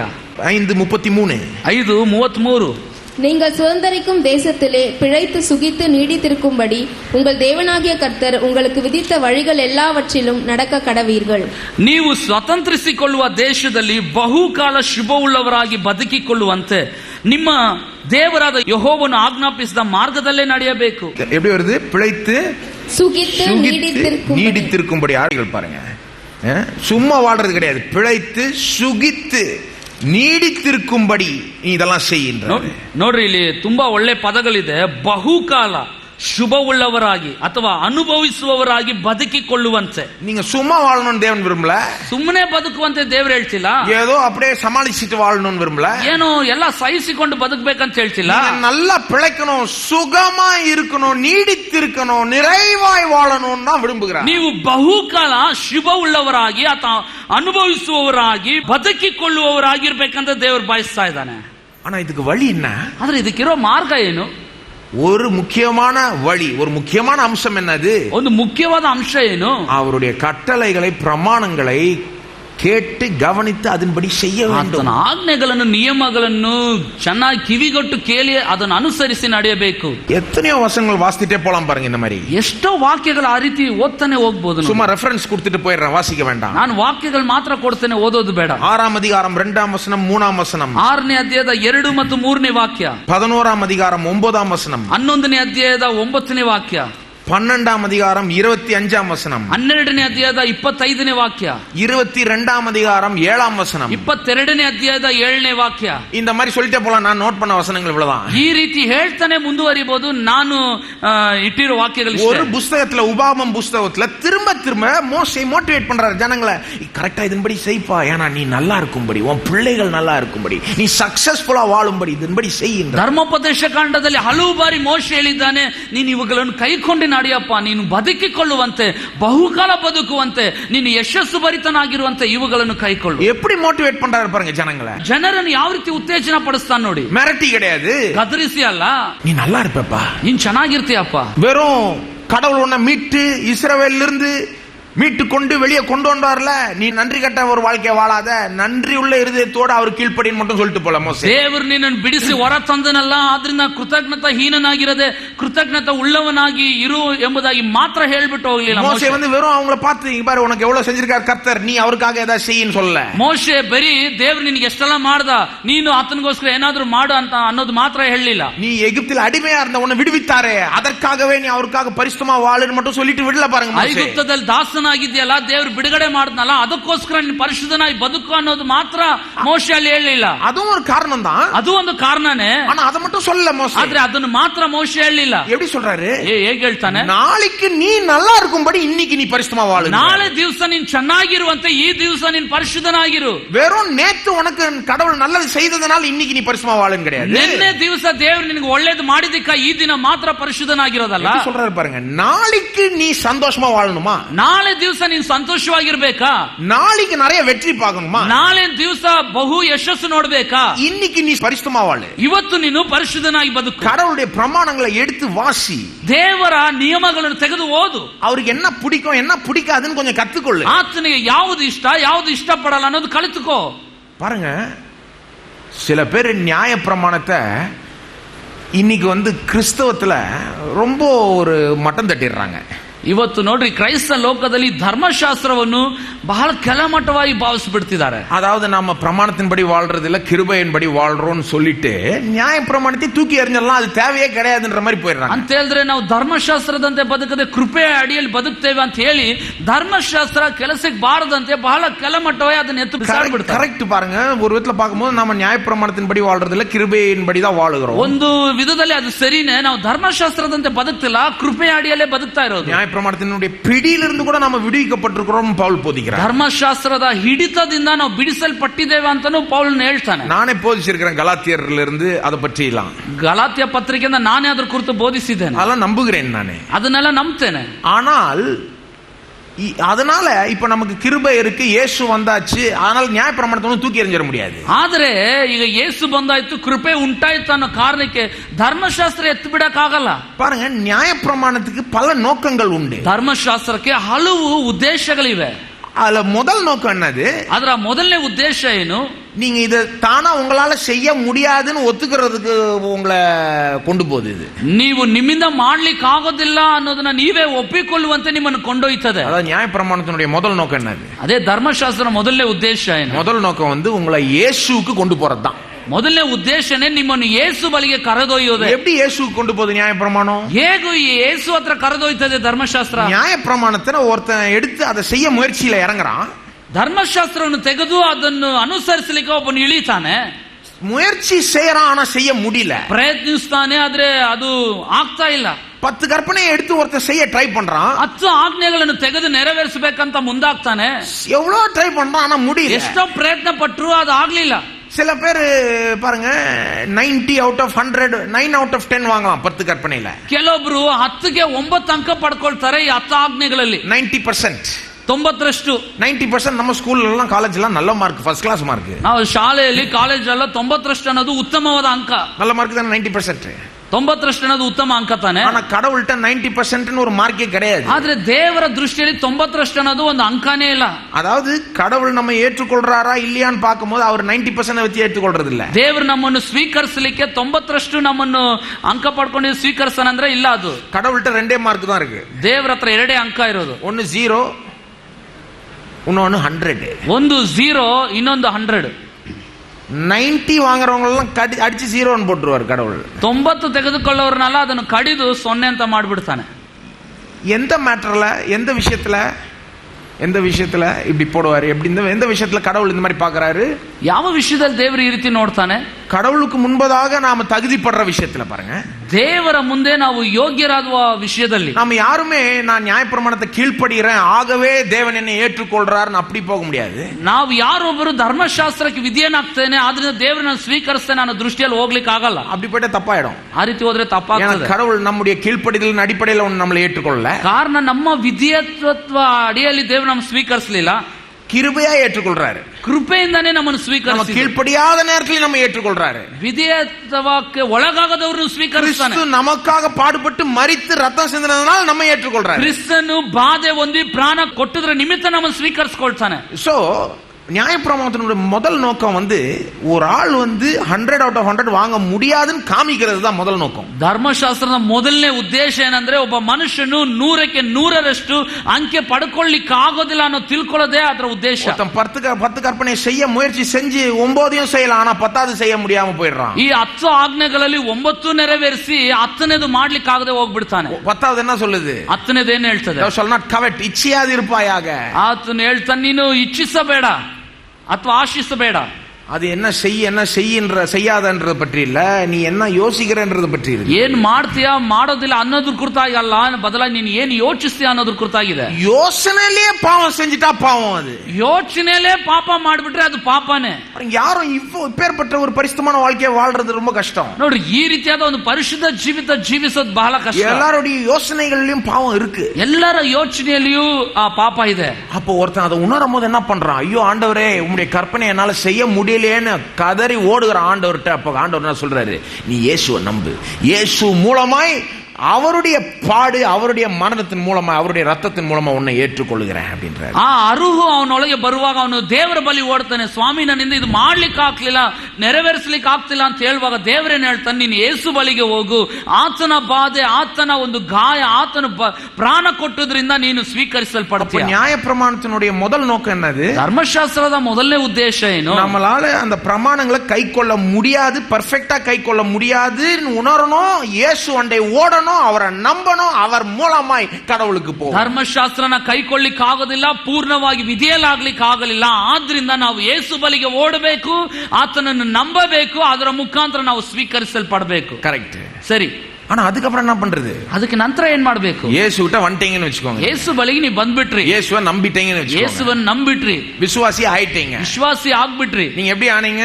ಹೇಗಾದ್ರಿ? நியாயப்பிரமாணத்தை கீழ்ப்படிஞ்சாவல, ಧರ್ಮಶಾಸ್ತ್ರಕ್ಕೆ ವಿಧೇಯರಾಗಿ ಆಗಲಿಲ್ಲ, இயேசுவை நம்பி ஆனீங்க. ಯೇಸುವನ್ನು ನಂಬೋದ್ರ ಮುಖಾಂತರ ಆದ್ರಿ. இயேசுனுடைய சிலுவையை நம்பி அதன் அடிப்படையில் கடவுளுக்கு முன்பதாக வந்தீங்க. ಯೇಸುವನ್ನು ನಂಬಿ ಆತನ ಶಿಲುಬೆ ಅಡಿಯಲ್ಲಿ ಆತನ ಸನ್ನಿಧಿಗೆ ಬಂದಿದ್ದೀರಿ. அதன் அடிப்படையில் கடவுள் உங்களை ஏற்றுக்கொள்றார். ಅದರ ಅಡಿಯಲ್ಲಿ ದೇವರು ನಿಮ್ಮನ್ನು ಸ್ವೀಕರಿಸ್ತಾನೆ. அதுக்கப்புறம் என்ன பண்றது? ನಂತರ ಏನ್ ಮಾಡೋದು? நியாயப்பிரமாணத்தை தூக்கி எறிஞ்சிடலாமா? ಧರ್ಮಶಾಸ್ತ್ರ ಎತ್ತಾಕ್ ಬಿಡ್ಬೇಕಾ? இது தேவையே கிடையாது, எனக்கு ಇದು ಬೇಕಾಗಿಲ್ಲ ರೀ. கிடையாது, ಇಲ್ಲ. அப்படித்தான் நிறைய கிறிஸ்தவர்கள் போயிடுறாங்க. இப்ப நம்ம கிறிஸ்துவுக்குள் வந்துட்டோம், ஆகவே நியாயப்பிரமாணம் எல்லாம் தேவையில்ல, கட்டளைகள் எல்லாம் தேவையில்ல, பிரமாணங்கள் எல்லாம் தேவையில்ல, அதெல்லாம் தூக்கி ஏறி கிருபை கிருபை அப்படின்றாங்க. ಕ್ರಿಸ್ತನಲ್ಲಿ ಬಂದ ಮೇಲೆ ನಮಗೆ ಇನ್ನು ಧರ್ಮಶಾಸ್ತ್ರ ಬೇಕಾಗಿಲ್ಲ, ಆತನ ನಿಯಮಗಳು ಆಜ್ಞೆಗಳು ಬೇಕಾಗಿಲ್ಲ, ಎತ್ತು ಬಿಸಾಕ್ರಿ, ಕೃಪೆ ಕೃಪೆ ಎಂಬುದಾಗಿ ಹೇಳ್ತಿರ್ತಾರೆ. அப்படி கிடையாது, ಹಾಗಲ್ಲ. கிறிஸ்துவுக்குள் வந்த பிறகு, ಕ್ರಿಸ್ತನಲ್ಲಿ ಬಂದ ಮೇಲೆ ஒவ்வொரு விசுவாசிக்கும் உள்ள ஒரு ஆசை தேவனே போட்டுறாரு. ಒಳಗೆ ಒಂದು ಆಸೆನ ಪ್ರತಿಯೊಬ್ಬರಲ್ಲಿ ದೇವರು ಇಟ್ಟಿರ್ತಾನೆ. நியாயப்பிரமாணத்தின்படி செய்யணும்ன்ற ஒரு ஆசை, ಧರ್ಮಶಾಸ್ತ್ರದಂತೆ ಮಾಡಬೇಕೆಂಬಂತ ಒಂದು ಆಸೆ. ஏன்? ಯಾಕೆ? நியாயப்பிரமாணத்துல தான் ரொம்ப தெளிவா இருக்கு கடவுளுக்கு என்ன பிடிக்கும் என்ன பிடிக்காது. ಧರ್ಮಶಾಸ್ತ್ರದಲ್ಲೇ ಬಹಳ ವ್ಯಕ್ತವಾಗಿದೆ ದೇವರಿಗೆ ಯಾವುದು ಇಷ್ಟ ಯಾವುದು ಇಷ್ಟ ಇಲ್ಲ ಅನ್ನೋದು. உங்களுக்கு தெரியணுமா கடவுளுக்கு எப்படி பிரியப்படுத்தணும் தெரியுமா? உங்களுக்கு ನಿಮ್ಗೆ ಗೊತ್ತಾಗ್ಬೇಕಾ ದೇವ್ರನ್ನ ಮೆಚ್ಚಿಸೋದು ಹೇಗಂತ? கடவுளுடைய சித்தத்தை தெரிஞ்சுக்கொள்ளணுமா? ದೇವ್ರ ಚಿತ್ತನ ನೀವು ತಿಳ್ಕೋಬೇಕಾ? நியாயப்பிரமாணம் தான் பெஸ்ட். ಧರ್ಮಶಾಸ್ತ್ರನೇ ಶ್ರೇಷ್ಠವಾದದ್ದು. கடவுளை எப்படி பாருங்க, அந்த காலத்துலலாம் இஸ்ரவேல் வாழ்ந்த காலத்துல, பழைய ஏற்பாட்டு காலத்துல, மோசே காலத்துல இஸ்ரவேலை சுத்தி இருந்த மக்கள் தலையை சொரிஞ்சுக்கிட்டு இருந்தாங்க. எப்படிடா கடவுளை பிரியப்படுத்துறது, இவருக்கு இதை பண்ணா பிடிக்குமா அதை பண்ணா பிடிக்குமா யாருக்குமே தெரியலையே அப்படின்னு கஷ்டப்பட்டு இருந்தாங்க. ಅಲೆ ಒಡಂಬಡಿಕೆ ಕಾಲದಲ್ಲಿ, ಮೋಶೆ ಕಾಲದಲ್ಲಿ ಜನರಿಗೂ ತಲೆ ಕೆರಿತಾ ಇದ್ರು. ದೇವರಿಗೆ ಯಾವುದು ಇಷ್ಟ ಆಗ್ತದೆ, ದೇವರಿಗೆ ಯಾವುದು ಮಾಡೋದು ಆತನು ಮೆಚ್ಚುತ್ತಾನೆ ಎಂಬುದಾಗಿ ತಿಳಿಯದೆ ಬಹಳ ಕಷ್ಟಪಡ್ತಿದ್ರು. அந்த காலத்துல தான் கடவுள் அந்த கற்பனைகளை தராரு. ಆ ಕಾಲದಲ್ಲೇ ದೇವರ ಆಜ್ಞೆಗಳನ್ನ ದಯಪಾಲಿಸ್ತಾನೆ. இஸ்ரவேல் மக்கள் தலையை சொரியே தேவையில்ல. தேவனை பிரியப்படுத்தணும்னா அவங்களுக்கு ரொம்ப தெளிவா தெரியும், இது தேவனுக்கு பிடிக்காது, இதெல்லாம் தேவனுக்கு பிடிக்கும், ரொம்ப ஈஸியா தெரிஞ்சுக்கிட்டாங்க பாருங்க. ಇಸ್ರಾಯೇಲ್ ಜನರು ತಲೆ ಕೆರಿಬೇಕಾಗಿದ್ದಿಲ್ಲ, ಕಾರಣ ಅವರು ಸ್ಪಷ್ಟವಾಗಿ ಗೊತ್ತಿತ್ತು ದೇವರಿಗೆ ಯಾವುದು ಪ್ರಿಯವಾಗ್ತದೆ, ಯಾವುದು ಪ್ರಿಯವಾಗಲ್ಲ, ಯಾವುದು ಇಷ್ಟಪಡ್ತಾನೆ ಇಷ್ಟಪಡಲ್ಲ ಅನ್ನೋದು. அந்த பிரமாணங்களை வச்சுதான் புதிய ஏற்பாட்டில் இருக்கிற பிரமாணங்களும் எழுதப்பட்டிருக்கிறது. ಆ ನಿಯಮಗಳಿಂದಲೇ ಹೊಸ ಒಡಂಬಡಿಕೆಯಲ್ಲಿ ನಿಯಮಗಳು ಬರೆಯಲ್ಪಟ್ಟಿರೋದು. புதிய ஏற்பாட்டில் பிரமாணங்கள் இருக்கா இல்லையா? ಹೊಸ ಒಡಂಬಡಿಕೆಯಲ್ಲಿ ಆ ನಿಯಮಗಳು ಇದೆಯಾ ಇಲ್ವಾ? இருக்கு. நிறைய பேர் கவனிக்கிறதே இல்ல. அதெல்லாம் ಇದೆ, ಅನೇಕರು ಅದರಲ್ಲಿ ಗಮನ ಹರಿಸಲ್ಲ. புதிய ஏற்பாட்டுல கிருபை தான் இருக்கு, பிரமாணமே இல்லன்னு சொல்றாங்க பாருங்க. ಹೊಸ ಒಡಂಬಡಿಕೆಯಲ್ಲಿ ಕೃಪೆನೇ ನಿಯಮಗಳಿಲ್ಲ ಅಂತ ಹೇಳ್ತಾರೆ. கிடையவே கிடையாது, ಇಲ್ಲವೇ ಇಲ್ಲ. புதிய ஏற்பாட்டுல ஒவ்வொரு நிருபத்திலும் போய் பாருங்க. நீங்க ಹೊಸ ಒಡಂಬಡಿಕೆ ಪ್ರತಿ ಪತ್ರಿಕೆಯಲ್ಲಿ ಹೋಗಿ ನೋಡಿ, சுவிசேஷங்கள்ல பாருங்க, ಸುವಾರ್ತೆಗಳಲ್ಲಿ ನೋಡಿ, எத்தனையோ பிரமாணங்கள் கட்டளைகளை பார்ப்பீர்கள். ಎಷ್ಟೋ ನಿಯಮಗಳು ಆಜ್ಞೆಗಳು ನೋಡ್ತೀರಿ. இயேசுவே கொடுக்கிறார் கட்டளைகள் மலை பிரசங்கத்துல. ಯೇಸು ಸ್ವಾಮಿನೇ ಆಜ್ಞೆಗಳನ್ನು ಕೊಡ್ತಾನೆ ಪರ್ವತ ಪ್ರಸಂಗದಲ್ಲಿ. இப்படி செய்யாதப்பா, இப்படி செய்யின்னு சொல்றாரு. ಈಗ ಮಾಡ್ಬೇಡಪ್ಪ, ಈಗ ಮಾಡು.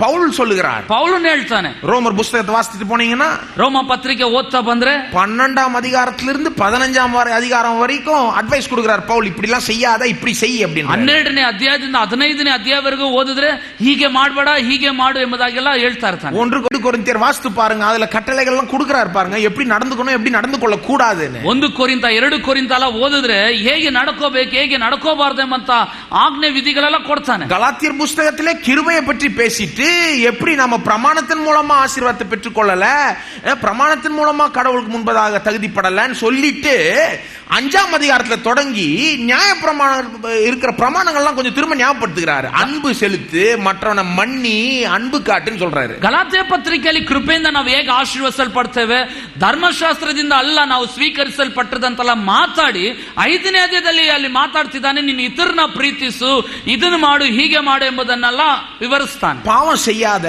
ಪಾಪ ಮಾಡಬೇಡ, பரிசுத்தமா வாழுன்னு சொல்றாரு. ಪರಿಶುದ್ಧನಾಗಿ ಬದುಕು ಅಂತ ಹೇಳ್ತಾನೆ.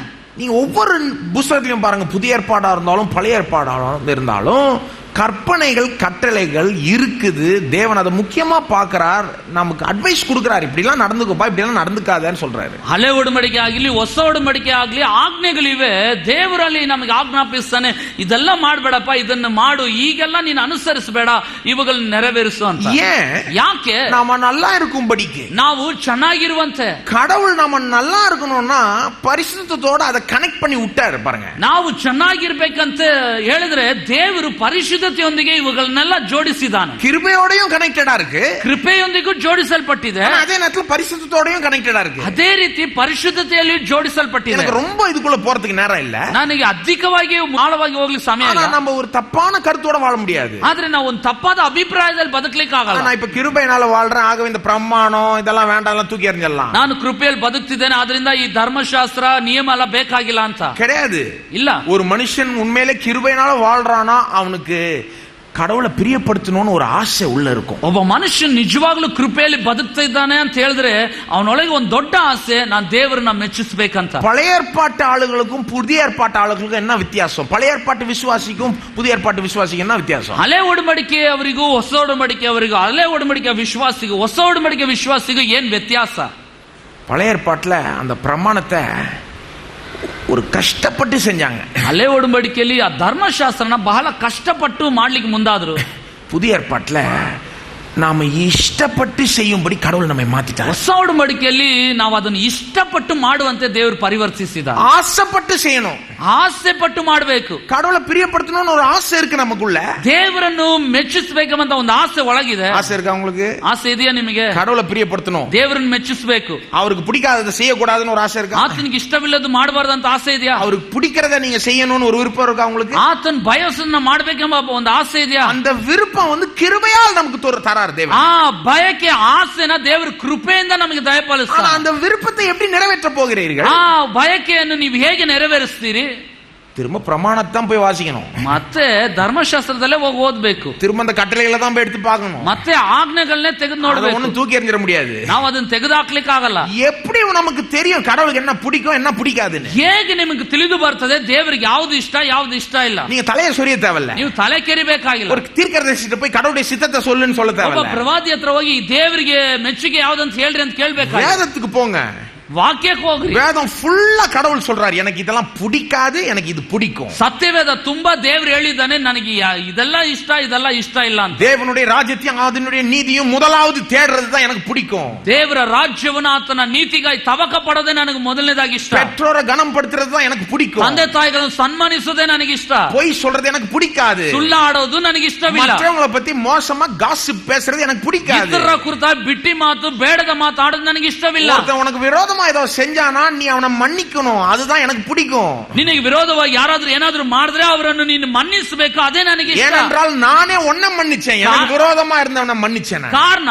ನಿನ್ನನ್ನು ನನಗೆ ವಿರೋಧವಾಗಿದ್ದ ನಿನ್ನನ್ನೇ ನಾನೇ ಮನ್ನಿಸಿದ್ದು. நான் உனக்கு அன்பு காட்டுறது போல நீ மற்றவர்களுக்கு தகுதி இல்லாதவர்களுக்கு அன்பு காட்ட வேண்டும், இதுதான் எனக்கு பிடிக்கும். ನಾನು ನಿನ್ನನ್ನು ಪ್ರೀತಿಸಿದಂತೆ ನೀನು ಇತರರನ್ನು ಯೋಗ್ಯರಲ್ಲದವರನ್ನು ಪ್ರೀತಿಸಬೇಕು, ಅದೇ ನನಗೆ ಇಷ್ಟ.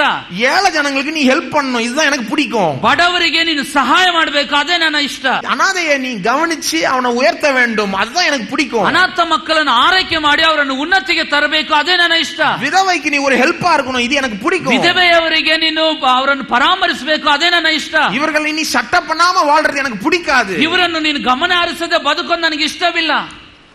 எத்தனை இடங்கள்ல சொல்றாரு வேதத்துல, ಎಷ್ಟು ಕಡೆಯಲ್ಲಿ ವಾಕ್ಯದಲ್ಲಿ ಹೇಳಿದ್ದಾನೆ. இஸ்ரவேல் மக்கள் அதெல்லாம் பண்ணல பாருங்க, அவர் விரும்புற மாதிரி பண்ணல. ಇಸ್ರಾಯೇಲ್ ಜನರು ನೋಡಿ ಆತನು ಬಯಸಿದಂತೆ ಮಾಡಲಿಲ್ಲ. ஏழைகள் அனாதைகள் விதவைகள் எல்லாம் கண்டுக்காம விட்டாங்க. ಬಡವರನ್ನ ಅನಾಥರನ್ನ ವಿಧವೆಯರನ್ನೆಲ್ಲ ಗಮನಿಸದ ಬಿಟ್ರು. தனக்கு வந்தா போதும், ನಮಗೆ ಬಂದ್ರೆ ಸಾಕು, அள்ளி கொட்டிட்டா போதும், ಬಾಚಿ ತೆಗೆದುಕೊಂಡ್ರೆ ಸಾಕು. ஆனா அது கடவுளுக்கு பிடிக்குமா? ದೇವರಿಗೆ ಇಷ್ಟನಾ? பிடிக்காது. பாருங்க, ಇಷ್ಟವಿಲ್ಲ. ನೋಡಿ எப்படி தெரியும் பிடிக்காதுன்னு? ಹೇಗೆ ಗೊತ್ತಿದೆ போய் ಇಷ್ಟವಿಲ್ಲ? வாஸ்தா தெரிஞ்சிரும் பிடிக்காது. ಹೋಗಿ ಓದಿದ್ರೆ ಗೊತ್ತಾಗ್ತದೆ ಇಷ್ಟವಿಲ್ಲ ಅಂತ. ரொம்ப தெளிவா சொல்றாரு கடவுள், எனக்கு இதுதான்ப்பா பிடிக்கும், இதுதான் பிடிக்காது. ದೇವರು ಬಹಳ ಸ್ಪಷ್ಟವಾಗಿ ಹೇಳ್ತಾನೆ, ನನಗೆ ಇದೇ ಇಷ್ಟ ಇದು ಇಷ್ಟ ಇಲ್ಲ ಅಂತ. இதன்படி செய், ನೀನು ಇದರಂತೆ ಮಾಡು.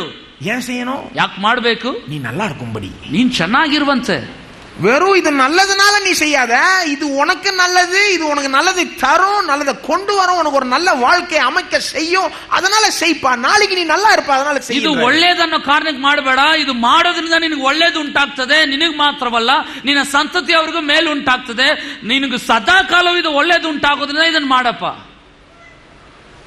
ஆகவே பிரமாணத்தை லேசா எண்ணிட வேண்டாம். ಆದ್ರಿಂದ ಈ ಧರ್ಮಶಾಸ್ತ್ರನ ಹುದುವಾಗಿ ಭಾವಿಸಬಾರದು. இந்த கட்டளைகள்லாம் லேசா எண்ணிடாதீங்க. ಈ ಆಜ್ಞೆಗಳನ್ನೆಲ್ಲ ಹುದುವಾಗಿ ನೆನೆಸಬೇಡಿ. அதை போய் கொஞ்சம் கவனமா வாசித்து பாருங்க. ಸ್ವಲ್ಪ ಗಮನ ಹರಿಸಿ ಓದಿ ನೋಡಿ. கத்துக்கொள்ளுங்க, கடவுளுக்கு என்னதான் பிடிக்கும் என்னதான் பிடிக்காது. ದೇವರಿಗೆ ಯಾವ್ದು ಇಷ್ಟ ಯಾವ್ದು ಇಷ್ಟ ಇಲ್ಲ ಅನ್ನೋದನ್ನ ಕಲಿತುಕೊಳ್ಳಿ. நமக்கு எல்லாருக்குமே ஒரு அளவுக்கு தெரியும் பாருங்க, கடவுளுக்கு என்ன பிடிக்கும் என்ன பிடிக்காது. ನಮಗೆಲ್ಲ ಒಂದ್ರ ಮಟ್ಟಿಗೆ ಗೊತ್ತಿದೆ ದೇವರಿಗೆ ಯಾವ್ದು ಇಷ್ಟ ಯಾವ್ದು ಇಷ್ಟ ಇಲ್ಲ ಅಂತ. ஆனா இன்னும் கொஞ்சம் போய் கத்துக்கலாம். ಆದ್ರೆ ಇನ್ನೂ ಸ್ವಲ್ಪ ಹೋಗಿ ಕಲಿತ್ಕೋಬಹುದು. கடவுள் அந்த மாதிரி நம்ம வாசிக்கும் போது நம்மோட பேசுவார். ನಾವು ಆ ರೀತಿ ವಾಕ್ಯಗಳು ಓದುವಾಗ ದೇವರು ನಮ್ಮೊಂದಿಗೆ ಮಾತಾಡ್ತಾನೆ. அப்படிதான் ஜார்ஜ் மியூலர் என்ற பெரிய ஒரு ஆளு, பரிசுத்தவான் பாருங்க, ஒரு நூற்றாண்டுக்கு முன்னாடி வாழ்ந்தவர், யாக்கோபு புத்தகத்தை வாசித்துட்டு இருந்தாராம். ನೋಡಿ, ಜಾರ್ಜ್ ಮುಲ್ಲರ್ ಎಂಬಂತ ಒಬ್ಬ ದೊಡ್ಡ ದೇವ ಸೇವಕ ಕಳೆದ ಶತಮಾನದಲ್ಲಿ ಬದುಕಿದವರು ಯಾಕೋಬನ ಪತ್ರಿಕೆಯನ್ನು ಓದ್ತಾ ಇದ್ರಂತೆ. அப்போ யாக்கோபு புத்தகத்துல அங்க அந்த வசனத்தை வாசித்துட்டு இருந்தாரு. இந்த மாதிரி அனாதைகளுக்கு கேர் பண்றதுதான் தேவ பக்தி அப்படின்னு, ಅವರು கேரிங் ஃபார் தி ஆர்ஃபன்ஸ். ಆ ಓದ್ತಾ ಬರುವಾಗ ಅನಾಥ ಮಕ್ಕಳನ್ನು ಆರೈಕೆ ಮಾಡುವುದು ದೇವ ಭಕ್ತಿ ಅನ್ನೋದ ಕುರಿತಾಗಿ ಅವರು ಓದ್ತಾ ಬಂದ್ರಂತೆ. வருதுல ಯಾಕೋಬು புத்தகத்துல ಯಾಕೋಬನ ಪತ್ರಿಕೆಯಲ್ಲಿ ಬರ್ತದಲ್ಲ, அனாதைக்கும் விதவைக்கும் கேர் பண்றது வந்து கடவுளுக்கு முக்கியம்ன்ற மாதிரி. ಅನಾಥರಿಗೂ ವಿಧವೆಯರಿಗೂ ನೀವು ಪರಾಮರಿಸಬೇಕನ್ನ ವಾಕ್ಯ ಬರ್ತದೆ. அவர் சொல்றாரு, அந்த வசனத்தை வாசிக்கும் போது கடவுள் அவர்கிட்ட பேசினாரு. ಅವ್ರು ಹೇಳ್ತಾರೆ, ಆ ವಾಕ್ಯನ ಓದುವಾಗ ದೇವರು ಅವರೊಂದಿಗೆ ಮಾತಾಡಿದ್ರಂತೆ. இந்த மாதிரி நீ இந்த அனாதைகளுடைய நிலைமைக்கு ஏதாவது செய்யணும் அப்படின்னு. ಈ ಅನಾಥರ ಪರಿಸ್ಥಿತಿಗೆ ನೀನೇನಾದ್ರೂ ನೆರವಾಗಬೇಕು. அவர் போய் ஆர்ஃபனேஜ் ஆரம்பிச்சாரு பாருங்க. அவர் ಹೋಗಿ ಒಂದು ಆಶ್ರಮ ಪ್ರಾರಂಭಿಸಿದ್ರು ನೋಡಿ. அவருடைய காலத்துல சொல்றாங்க, ஆயிரக்கணக்கான அனாதைகளை எடுத்து உயர்த்தினார், ஒண்ணு இல்லாதவனை எடுத்து வாழ்க்கை கொடுத்து அவனுக்கு நல்ல ஒரு வாழ்க்கை அமைக்க செய்தார். ನೋಡ್ರಿ, ಅವರು ಬದುಕಿದ ಕಾಲದಲ್ಲಿ ಅನೇಕ ಸಾವಿರ ಅನಾಥರನ್ನು, ಏನಿಲ್ಲದವರನ್ನು, ನಿರಾಕರಿಸಲ್ಪಟ್ಟವರನ್ನ ತೆಗೆದು ಉತ್ತಮವಾಗಿ ಅವರನ್ನು ಬೆಳೆಸು ಉನ್ನತಿಗೆ ತಂದರು, ಅನೇಕರನ್ನ ಬೆಳೆಯುವಂತೆ ಮಾಡಿದ್ರಂತ. ஒரே நேரத்துல அவருடைய ஆர்ஃபனேஜ்ல 2000-3000 பிள்ளைங்க படிப்பாங்களாம். ಒಂದೇ ಸಾರಿ ಅವರ ಆಶ್ರಮದಲ್ಲಿ 2000-3000 ಮಕ್ಕಳು ಓದ್ತಿದ್ರಂತೆ. அவர் இருந்த ஊரு ஃபுல்லா ஃபேக்டரியா இருக்குமா பாருங்க. ಅವ್ರು ಇದ್ದಂತ ಊರೆಲ್ಲ ಫ್ಯಾಕ್ಟರಿಗಳಾಗಿ ಇರ್ತಿತ್ತಂತೆ. ஏழை ஜனங்களுடைய பிள்ளைங்க எல்லாம் அந்த ஃபேக்டரியில வேலை செய்வாங்களாம். ಬಡ ಜನರ ಮಕ್ಕಳೆಲ್ಲ ಫ್ಯಾಕ್ಟರಿಗಳಲ್ಲಿ ಕೆಲಸ ಮಾಡ್ತಿದ್ರಂತೆ. அந்த பிள்ளைங்களுக்கு ஒரு குடும்பமும் ரொம்ப ஏழை குடும்பம், அவங்களுக்கு எந்த படிப்பும் கிடையாது, அதனால வேலைக்கு அனுப்பிச்சிடுவாங்க, ஏன்னா ஏதாவது சம்பாதிச்சுடுவாங்க. ಅವರ ಕುಟುಂಬನೇ ಬಡತನದಲ್ಲಿ ಇರೋದ್ರಿಂದ ಮಕ್ಕಳನ್ನ ಓದಿಸ್ಲಿಕ್ಕೆ ಆಗ್ತಿಲ್ಲ, ಆದ್ರಿಂದ ಈ ಮಕ್ಕಳನ್ನ ಏನಾದ್ರೂ ಸಂಪಾದಿಸ್ಕೊಂಡ್ ಬಾ ಅಂತ ಕೆಲಸ ಕಳಿಸ್ತಿದ್ರು. இவர் என்ன பண்ணாரு, நீ ஃபேக்டரிக்கு போகாத, நீ இங்க வா, நான் உனக்கு ஃப்ரீ கல்வி கொடுக்கறேன், எஜுகேஷன் கொடுக்கறேன், நீ இங்க வந்துருன்ட்டாரு. ಇವ್ರು ಏನ್ ಮಾಡಿದ್ರು, ನೀನು ಕೆಲಸಕ್ಕಂತ ಫ್ಯಾಕ್ಟ್ರಿಗೆ ಹೋಗ್ಬೇಡ, ನೀನು ಇಲ್ಲಿಗೆ ಬಾ, ನಿನಗೆ ಉಚಿತವಾಗಿ ವಿದ್ಯಾಭ್ಯಾಸ ನಾನು ಕೊಡ್ತೇನೆ. ஆயிரக்கணக்கான பிள்ளைங்க வந்துட்டாங்க இவர் ஆர்ஃபனேஜ்க்கு. ಸಾವಿರಾರು ಮಕ್ಕಳು ಇವರ ಆಶ್ರಮಕ್ಕೆ ಬಂದ್ಬಿಟ್ರು. எந்த அளவுக்குன்னா அந்த ஃபேக்டரியில வேலை செய்யறதுக்கு பிள்ளைங்க கிடைக்கலையா. ಎಷ್ಟು ಮಟ್ಟಿಗೆ ಅಂದ್ರೆ ಆ ಫ್ಯಾಕ್ಟರಿಗಳಲ್ಲಿ ಕೆಲಸ ಮಾಡ್ಲಿಕ್ಕೆ ಕೆಲಸಗಾರರು ದೊರೆಯಲಿಲ್ವಂತೆ. நான் சொல்ற சின்ன பிள்ளைங்க பாருங்க, ನಾನು ಹೇಳ್ತಿರೋ ಚಿಕ್ಕ ಮಕ್ಕಳು ನೋಡಿ, இந்த ஃபேக்டரி ஓனர்ஸ் வந்து இந்த சின்ன பிள்ளைங்களை எக்ஸ்ப்ளாய்ட் பண்ணி ரொம்ப கம்மி சம்பளத்துக்கு எடுத்துட்டு இருந்தாங்க. ಈ ಫ್ಯಾಕ್ಟರಿ ಅವ್ರು ಏನ್ ಮಾಡ್ತಿದ್ರು, ಈ ಚಿಕ್ಕ ಮಕ್ಕಳಿಗೆ ಕೆಲಸ ಕೊಟ್ಟು ಅತಿ ಕಡಿಮೆ ಸಂಬಳಕ್ಕೆ ಅವ್ರನ್ನ ತೆಗೆದುಕೊಳ್ತಿದ್ರು. இப்போ ಜಾರ್ಜ್ ಮುಲ್ಲರ್ பிள்ளைங்களை அவர் பக்கம் இழுத்துட்டாரு. ಈಗ ಜಾರ್ಜ್ ಮುಲ್ಲರ್ ಮಕ್ಕಳನ್ನೆಲ್ಲ ತನ್ನ ಕಡೆ ಸೆಳ್ಕೊಂಡ್ರು. அவனுக்கு ஃபேக்டரியில வேலை செய்யறதுக்கு பிள்ளை கிடைக்கல, கம்மி சம்பளத்துக்கு வேலை செய்யறதுக்கு ஆள் கிடைக்கல. ಈಗ ಫ್ಯಾಕ್ಟರಿಯಲ್ಲಿ ಕೆಲಸ ಮಾಡ್ಲಿಕ್ಕೆ ಉದ್ಯೋಗಿಗಳು ಸಿಗಲಿಲ್ಲ, ಕಡಿಮೆ ಸಂಬಳಕ್ಕೆ ಕೆಲಸ ಮಾಡೋರು ದೊರೆಯಲಿಲ್ಲ. சரி, அந்த பிள்ளைங்க எல்லாம் ஆர்ஃபனேஜ்ல இருந்து கொஞ்சம் படிச்சு வெளியில வந்து வேலை செய்வாங்கன்னு பார்த்தா கூட அது கூட நடக்கலையா. ಇವಾಗ ಈ ಮಕ್ಕಳು ವಿದ್ಯಾಭ್ಯಾಸ ಮುಗಿಸಿ ಆಶ್ರಮದಿಂದ ಹೊರಗೆ ಬಂದು ಕೆಲಸ ಮಾಡ್ತಾರಂತ ನೋಡಿದ್ರೆ ಅದು ಮಾಡ್ತಿಲ್ಲ. ஏன்னா ಜಾರ್ಜ್ ಮುಲ್ಲರ್ அந்த அளவுக்கு அந்த பிள்ளைங்களுக்கு நல்ல படிப்பை கொடுத்துட்டாரு. ಕಾರಣ ಆ ಕಾಲದಲ್ಲಿ ಜಾರ್ಜ್ ಮುಲ್ಲರ್ ಅನ್ನೋರು ಉತ್ತಮವಾದ ವಿದ್ಯಾಭ್ಯಾಸ ಕೊಟ್ಟಿದ್ರು. அவன் அவர் ஆர்ஃபனேஜ்ல இருந்து வெளியில வரதுக்குள்ள பெரிய படிப்பாளி ஆயிட்டான். ಅವನ ಆಶ್ರಮದಿಂದ ಹೊರಗೆ ಬರುವುದರೊಳಗೆ ದೊಡ್ಡ ವಿದ್ಯಾಭ್ಯಾಸ ಹೊಂದಿದವ. அவன் ஒரு ஃபேக்டரியில வேலை செய்யல, அதுக்கு ಅವನು ಇವಾಗ ಫ್ಯಾಕ್ಟರಿಯಲ್ಲಿ ಕೆಲಸ ಮಾಡ್ತಾನೆ. அவன் போய் சொந்த பிசினஸ் ஏதோ தொடங்கிட்டான். ಅವನು ಸ್ವಂತ ಉದ್ಯೋಗವನ್ನು ಪ್ರಾರಂಭಿಸಿದ. அவன் நல்லா வந்துட்டான் பாருங்க. ಅವನು ಉನ್ನತ ಸ್ಥಿತಿಗೆ ಬಂದ. அந்த கம்மி சம்பள வேலைக்கெல்லாம் போல, அவன் ಈ ಕಡಿಮೆ ಸಂಬಳಕ್ಕೆಲ್ಲ ಹೋಗ್ಲಿಲ್ಲ. அந்த ஊரையே மாத்திட்டார் ಜಾರ್ಜ್ ಮುಲ್ಲರ್. ಜಾರ್ಜ್ ಮುಲ್ಲರ್ ಇಡೀ ಊರನ್ನೇ ಬದಲಾಯಿಸಿಬಿಟ್ರು. கொஞ்சம் நினைச்சு பாருங்க, ಸ್ವಲ್ಪ ಗಮನಿಸಿ ನೋಡಿ. அந்த ஃபேக்டரி ஓனர்ங்கெல்லாம் அவர் மேல ரொம்ப கோபப்பட்டாங்களா. ಆ ಫ್ಯಾಕ್ಟರಿ ಓನರ್ ಎಲ್ಲ ಅವ್ರ ಮೇಲೆ ತುಂಬಾ ಕೋಪ ಬರೀತಾರೆ. பொழப்பையே கெடுத்துட்டே நீ, ನಮ್ ಜೀವಿತನೇ ಹಾಳು ಮಾಡ್ಬಿಟ್ಟಲ್ಲಪ್ಪ. ஆனா எத்தனையோ பிள்ளைங்களுடைய பொழப்பை அவர் கொடுத்தார். ಆದ್ರೆ ಎಷ್ಟೋ ಮಕ್ಕಳ ಬಾಳನ್ನು ಅವ್ರು ಉಂಟು ಮಾಡಿದ್ರು. வாழ்க்கைகள் ஆயிரக்கணக்கான மக்களுடைய வாழ்க்கையை மாத்தி வேற திசையில கொண்டு போய் விட்டார். ಸಾವಿರಾರು ಮಕ್ಕಳ ಜೀವಿತನ ಭವಿಷ್ಯವನ್ನು ಬದಲಾಯಿಸಿ ಬೇರೊಂದು ಉನ್ನತ ದಿಕ್ಕಿಗೆ ಕೊಂಡೊಯ್ದ್ರು. எங்க ஆரம்பிச்சது, ಎಲ್ಲಿ ಪ್ರಾರಂಭವಾದದ್ದು? அவர் டெய்லி வேதத்தை எடுத்து வாசிக்கும் போது அவர் சொல்லுவார், ஆண்டவரே என்னோட பேசும். ದಿನಂ ಪ್ರತಿ ಅವ್ರ ವಾಕ್ಯ ಓದುವಾಗ ಅವ್ರು ಹೇಳ್ತಿದ್ರಂತೆ, ದೇವ್ರೆ ನನ್ನೊಂದಿಗೆ ಮಾತಾಡು. அப்படிதான் யாக்கோபு 1ஆம் அதிகாரத்தை வாசித்துட்டு இருக்காரு, சொல்றாரு, ஆண்டவரே என்னோட பேசும்னு கடவுள் ஒரு சின்ன வசனத்துல அவர்கிட்ட பேசுறாரு. அந்த ஒரு சின்ன வசனம் ப்ரொடியூஸ் பண்ண எஃபெக்ட் மாபெரும்.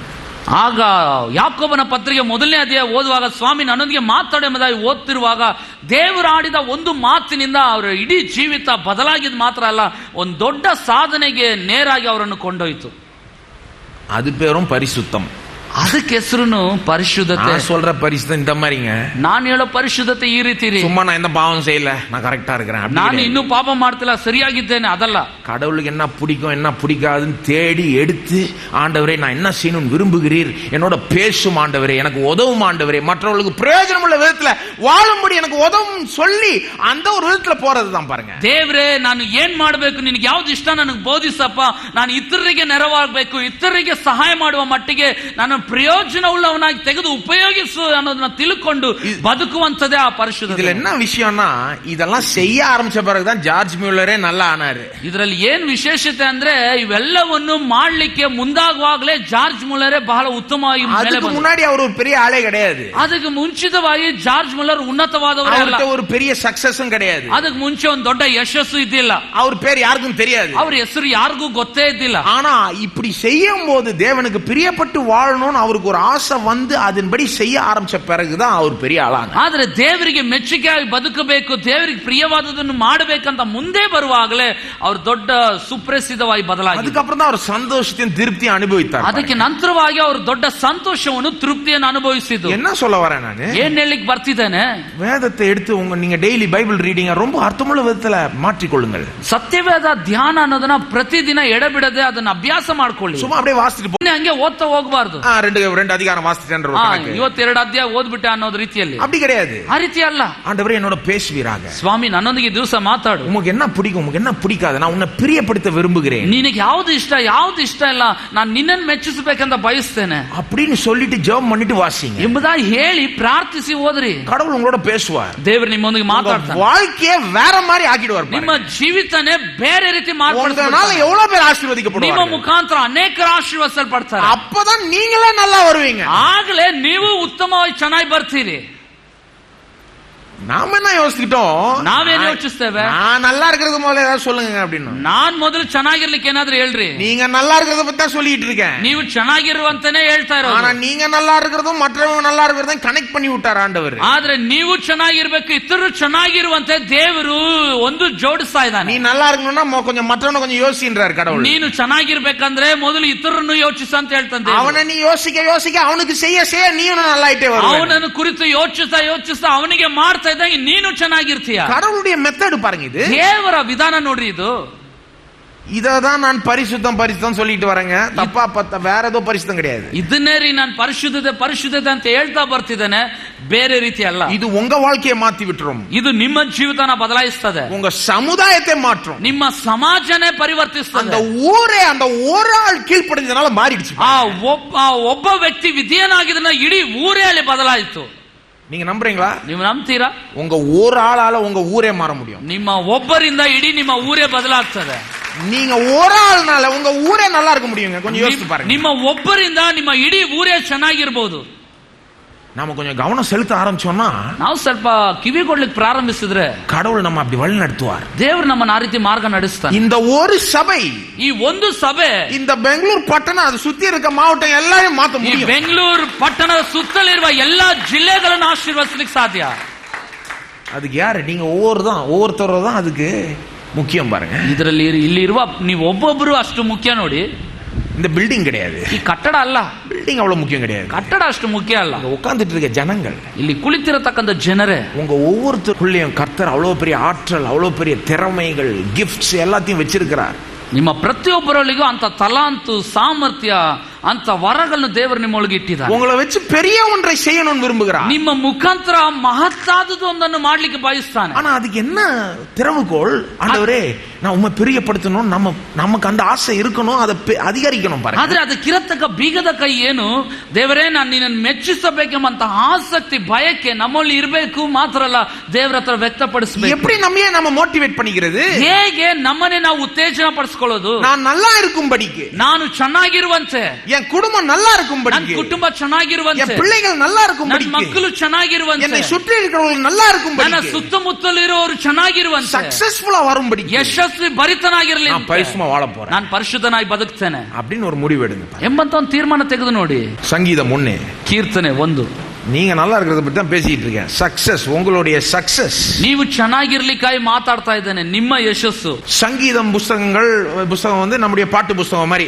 ಕೀರ್ತನೆ ಪುಸ್ತಕಗಳು ನಮ್ಮ ಹಾಡಿನ ಪುಸ್ತಕ ಇದ್ದಂಗೆ. நிறைய பாடல்கள் இதன் அடிப்படையில் தான் எழுதப்பட்டிருக்கு. ತುಂಬಾ ಹಾಡಿನ ಅರ್ಥದಲ್ಲಿ ಇದು ಬರೆಯಲ್ಪಟ್ಟಿರೋದು. 150 சங்கீதங்கள் இருக்கு. 150 ಕೀರ್ತನೆಗಳಿವೆ. இதுல முதல் சங்கீதத்தை தான் பார்க்க போறோம். ಇದರಲ್ಲಿ ಮೊದಲನೇ ಕೀರ್ತನೆ ನೋಡ್ಲಿಕ್ಕಿದ್ದೇವೆ. சங்கீத புஸ்தகம் வந்து வெறும் பாட்டு புஸ்தகம் கிடையாது. ಕೀರ್ತನೆ ಅನ್ನೋದು ಬರೀ ಹಾಡಿನ ಪುಸ್ತಕ ಮಾತ್ರ ಅಲ್ಲ, அது சத்திய புஸ்தகம். ಅದು ಸತ್ಯದ ಪುಸ್ತಕ, சத்தியத்தை போதிக்கிற புஸ்தகம். ಸತ್ಯವನ್ನು ಬೋಧಿಸುವ வெறும் கவிதை கிடையாது. ಇದು ಬರೀ ಒಂದು ಕಾವ್ಯಗಳಲ್ಲ, இதுல ஆழமான சத்தியங்கள் அடங்கி இருக்கு. ಇದರಲ್ಲಿ ಆಳವಾದ ಸತ್ಯಗಳ ಅಡಕವಾಗಿದೆ. வெறும் ஒரு பாட்டு எடுத்துக்கிறது போல, கவிதை எடுத்துக்கிறது போல எடுத்துக்க கூடாது. ಒಂದು ಹಾಡಿನಂತೆ, ಒಂದು ಕಾವ್ಯಂತೆ ತೆಗೆದುಕೊಳ್ಳಿಕ್ಕೆ ಆಗಲ್ಲ. இதுவும் தேவனுடைய வார்த்தையில ஒரு முக்கியமான பங்கு அடைஞ்சிருக்கு. ಇದು ದೇವರ ವಾಕ್ಯದಲ್ಲಿ ಬಹಳ ಪ್ರಾಮುಖ್ಯವಾದ ಭಾಗವನ್ನು ಹೊಂದಿದೆ. சோ இத வந்து அப்படி பார்க்கணும். இது சத்தியம், இது தேவனுடைய வார்த்தை, தேவனுடைய ஆலோசனை. ಇದು ಸತ್ಯ, ದೇವರ ವಾಕ್ಯ, ದೇವರ ಆಲೋಚನೆ ಆಗಿದೆ ಅಂತ ನೋಡಬೇಕು. முதல் சங்கீதத்துல முதல் வார்த்தை எப்படி தெரியுமா ஆரம்பிக்குது? ಮೊದಲನೇ ಕೀರ್ತನೆಯಲ್ಲಿ ಮೊದಲನೇ ವಾಕ್ಯ ಯಾವ ರೀತಿ ಪ್ರಾರಂಭ ಆಗ್ತದೆ ನೋಡಿ.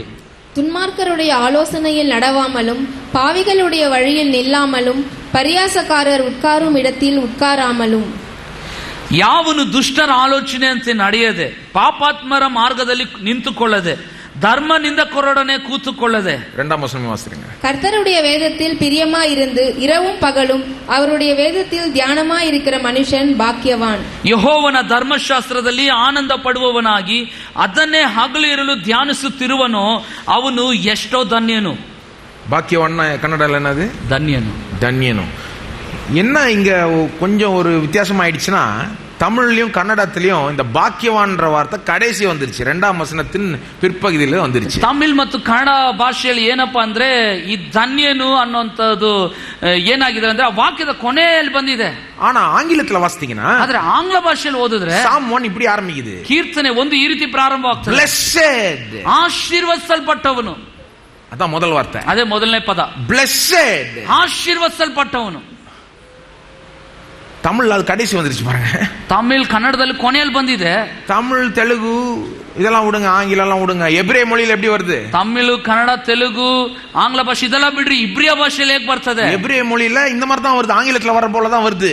blessed முதல்ல வருது, பாக்கியவான். ಇಬ್ರಿಯ ಭಾಷೆಯಲ್ಲಿ ಆಂಗ್ಲ ಭಾಷೆ ಅಂತ ಮೊದಲನೇ ಸಾಲಿನಲ್ಲೇ ಬರ್ತದೆ, ಆಶೀರ್ವದಿಸಲ್ಪಟ್ಟವನು. எப்படி ஆரம்பிக்குதுன்னா பாக்கியவானா இருப்பான் ಅಥವಾ ಧನ್ಯನಾಗಿರುತ್ತಾನೆ. யாரு? ಯಾರು? துன்மார்க்கருடைய ஆலோசனையில் நடவாமலும், பாவிகளின் வழிகளில் நில்லாமலும், பரியாசக்காரர்கள் உட்காரும் இடத்தில் உட்காராமலும், கர்த்தருடைய வேதத்தில் பிரியமாய் இருந்து இரவும் பகலும் அவருடைய வேதத்தில் தியானமாய் இருக்கிற மனுஷன் தான் இப்படி இருப்பான். ದುಷ್ಟರ ಆಲೋಚನೆಯಂತೆ ನಡೆದೆ, ಪಾಪಾತ್ಮರ ಮಾರ್ಗದಲ್ಲಿ ನಿಂತುಕೊಳ್ಳದೆ, ಧರ್ಮ ನಿಂದಕರೊಡನೆ ಕೂತುಕೊಳ್ಳದೆ, ಯೆಹೋವನ ಧರ್ಮಶಾಸ್ತ್ರದಲ್ಲಿ ಆನಂದ ಪಡುವವನಾಗಿ ಹಗಲಿರುಳು ಧ್ಯಾನಿಸುವವನೇ ಹಾಗಿರ್ತಾನೆ. யார் பாக்கியவானா? ಯಾರು ಧನ್ಯನಂತೆ?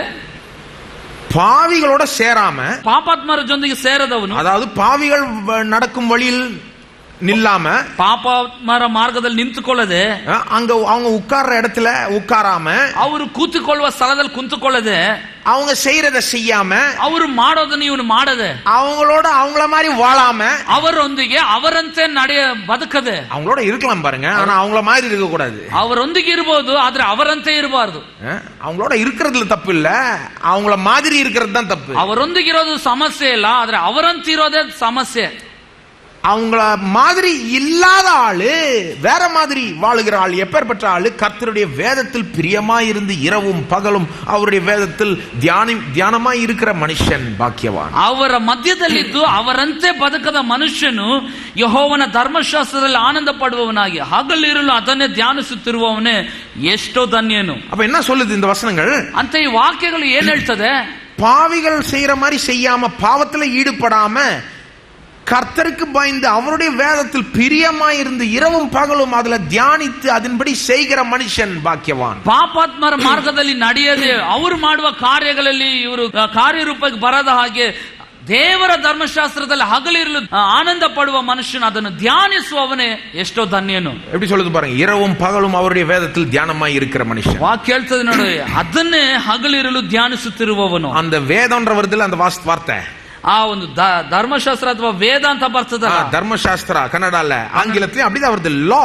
அதாவது கர்த்தருடைய வேதத்தில் தியானமா இருக்கிறது மட்டும் இல்ல, அவருடைய அந்த லா, அந்த கற்பனை, அந்த நியாய பிரமாணத்துல தியானமா இருக்கிறவன் பாக்கியவான். ಯೆಹೋವನ ಧರ್ಮಶಾಸ್ತ್ರ, ಆತನ ನಿಯಮ, ಆತನ ಆಜ್ಞೆಗಳಲ್ಲಿ ಆನಂದ ಪಡುವವನಾಗಿ ಇರುವ ಮನುಷ್ಯನು ಎಷ್ಟೋ ಧನ್ಯನಂತ ಬರ್ತದೆ. அப்படின்னா என்ன அர்த்தம்? ಅಂದ್ರೆ ಏನರ್ಥ? அவருடைய கட்டளைகள் கற்பனைகளை கைக்கொள்றவன், ಆತನ ಆಜ್ಞೆಗಳನ್ನು ನಿಯಮಗಳನ್ನು ಅನುಸರಿಸುವವನು, அதே கவனமா இருக்கிறவன், ಅದ್ರ ಮೇಲೆ ಗಮನ ಉಳ್ಳವನಾಗಿ, அவருக்கு என்ன பிடிக்கும் என்ன பிடிக்காதுன்னு யோசிச்சுட்டே இருக்கிறவன், ಆತನಿಗೆ ಯಾವುದು ಇಷ್ಟ ಇಷ್ಟ ಇಲ್ಲ ಅನ್ನೋದೇ ಯೋಚಿಸ್ತಿರುವವನು.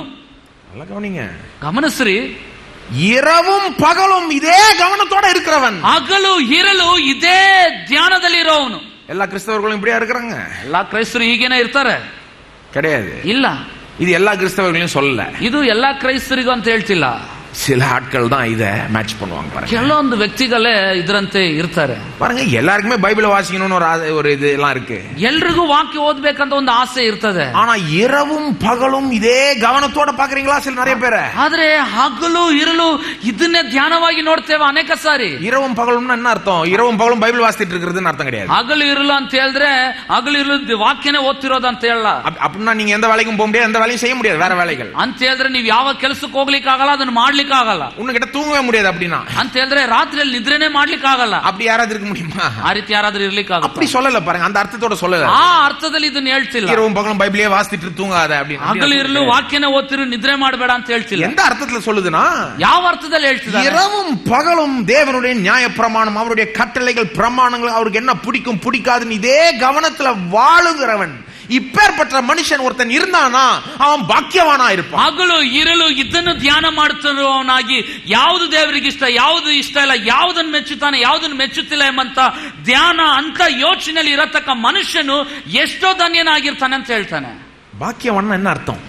ಧನ್ಯನಂದ್ರೆ ಏನರ್ಥ? ஆசீர்வதிக்கப்பட்டிருப்பான். ಆಶೀರ್ವದಿಸಲ್ಪಟ್ಟಿರ್ತಾನೆ. ஆங்கிலத்தில் blessed ன்னு வருது. ಆಂಗ್ಲ ಭಾಷೆಯಲ್ಲಿ ಬ್ಲೆಸ್ಸಡ್ ಅಂತ ಬರ್ತದೆ. ஆனா இந்த பாக்கியவான்ற வார்த்தையை நீங்க மூல பாஷையில போய் பாத்தீங்கன்னா, எபிரேய பாஷையில பாத்தீங்கன்னா அது வேத வல்லுநர்கள் அதை விளக்குகிறார்கள். ಆದ್ರೆ ಧನ್ಯನು ಅನ್ನೋ ಪದ ಇಬ್ರಿಯ ಮೂಲ ಭಾಷೆಯಲ್ಲಿ ಹೋಗಿ ನೋಡಿದ್ರೆ ಸತ್ಯವೇದ ತಜ್ಞರು ಅದನ್ನ ಇನ್ನೂ ಸ್ವಲ್ಪ ವಿವರವಾಗಿ ವಿವರಿಸ್ತಾರೆ. இந்த பாக்கியவான்ற எபிரேய பாஷையில அந்த வார்த்தையை போய் பாத்தீங்கன்னா, ஒரு எபிரேய டிக்ஷனரி எடுத்து பாத்தீங்கன்னா, ಈ ಧನ್ಯನ ಅನ್ನೋ ಪದನ ಇಬ್ರಿಯ ಮೂಲ ಭಾಷೆಯಲ್ಲಿ ಅದರ ಭಾಷೆ ನಿಘಂಟನ್ನು ನೀವು ತೆಗೆದು ನೋಡಿದ್ರೆ முதல்ல ஒரு வார்த்தையை பாப்பீங்க.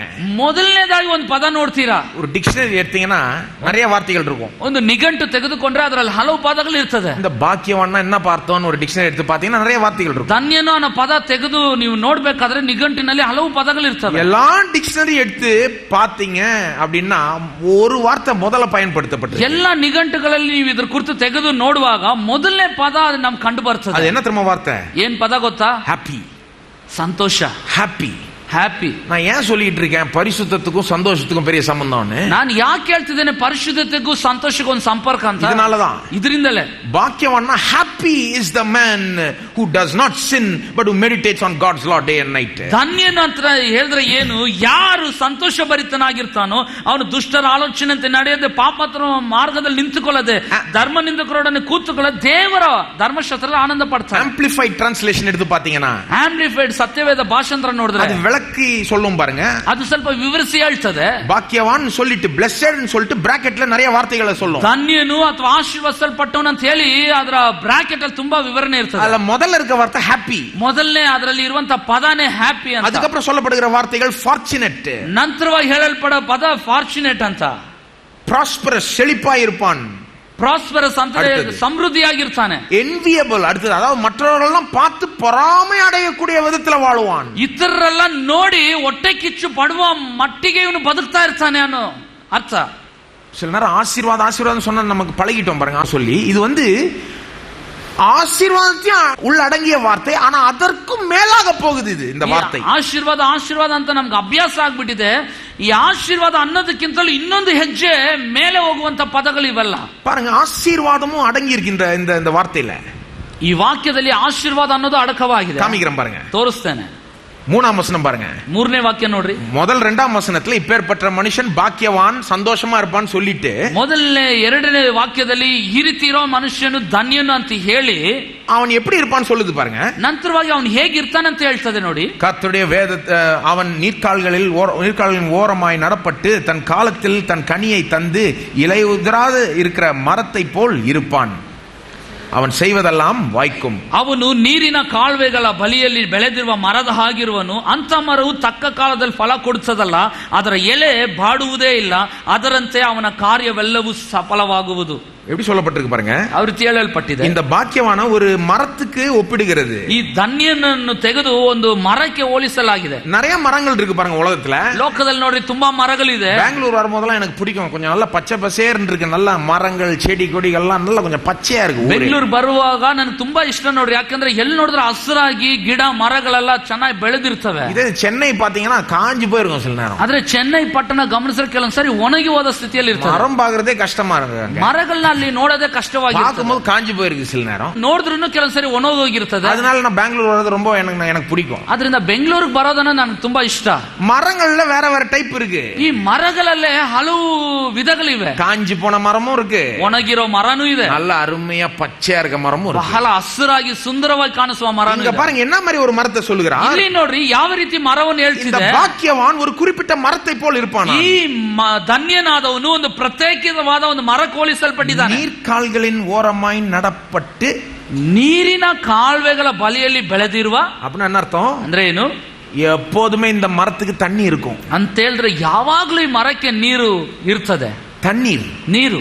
மரத்துக்கு எதுங்க முக்கியம்? ಮರಕ್ಕೆ ಏನ್ರಿ ಮುಖ್ಯ? உங்களுக்கு என்ன முக்கியம்னு கேட்டா நீங்க சொல்லுவீங்க. ನಿಮಗೆ ಏನ್ರಿ ಮುಖ್ಯ ಅಂತ ಹೇಳಿದ್ರೆ ನೀವು ಹೇಳ್ತೀರಾ, எனக்கு முதல்ல சாப்பாடு முக்கியம்பா, ನನಗೆ ಮೊದಲು ಊಟ ಮುಖ್ಯ, ನೀರು ಮುಖ್ಯ, வீடு முக்கியம், ಮನೆ ಮುಖ್ಯ. அத்தியாவசிய தேவைகள் இருக்குல்ல, ಅತ್ಯವಶ್ಯಕವಾದ ಅಗತ್ಯತೆಗಳಂತಿದೆಯಲ್ಲ, அது மாதிரி மரத்துக்கு என்ன அத்தியாவசிய தேவை ಅಂತ ಹೇಳಿದ್ರೆ ಮರಕ್ಕೆ ಅತ್ಯವಶ್ಯಕವಾದದೇನು? மெயினா 2 காரியம்.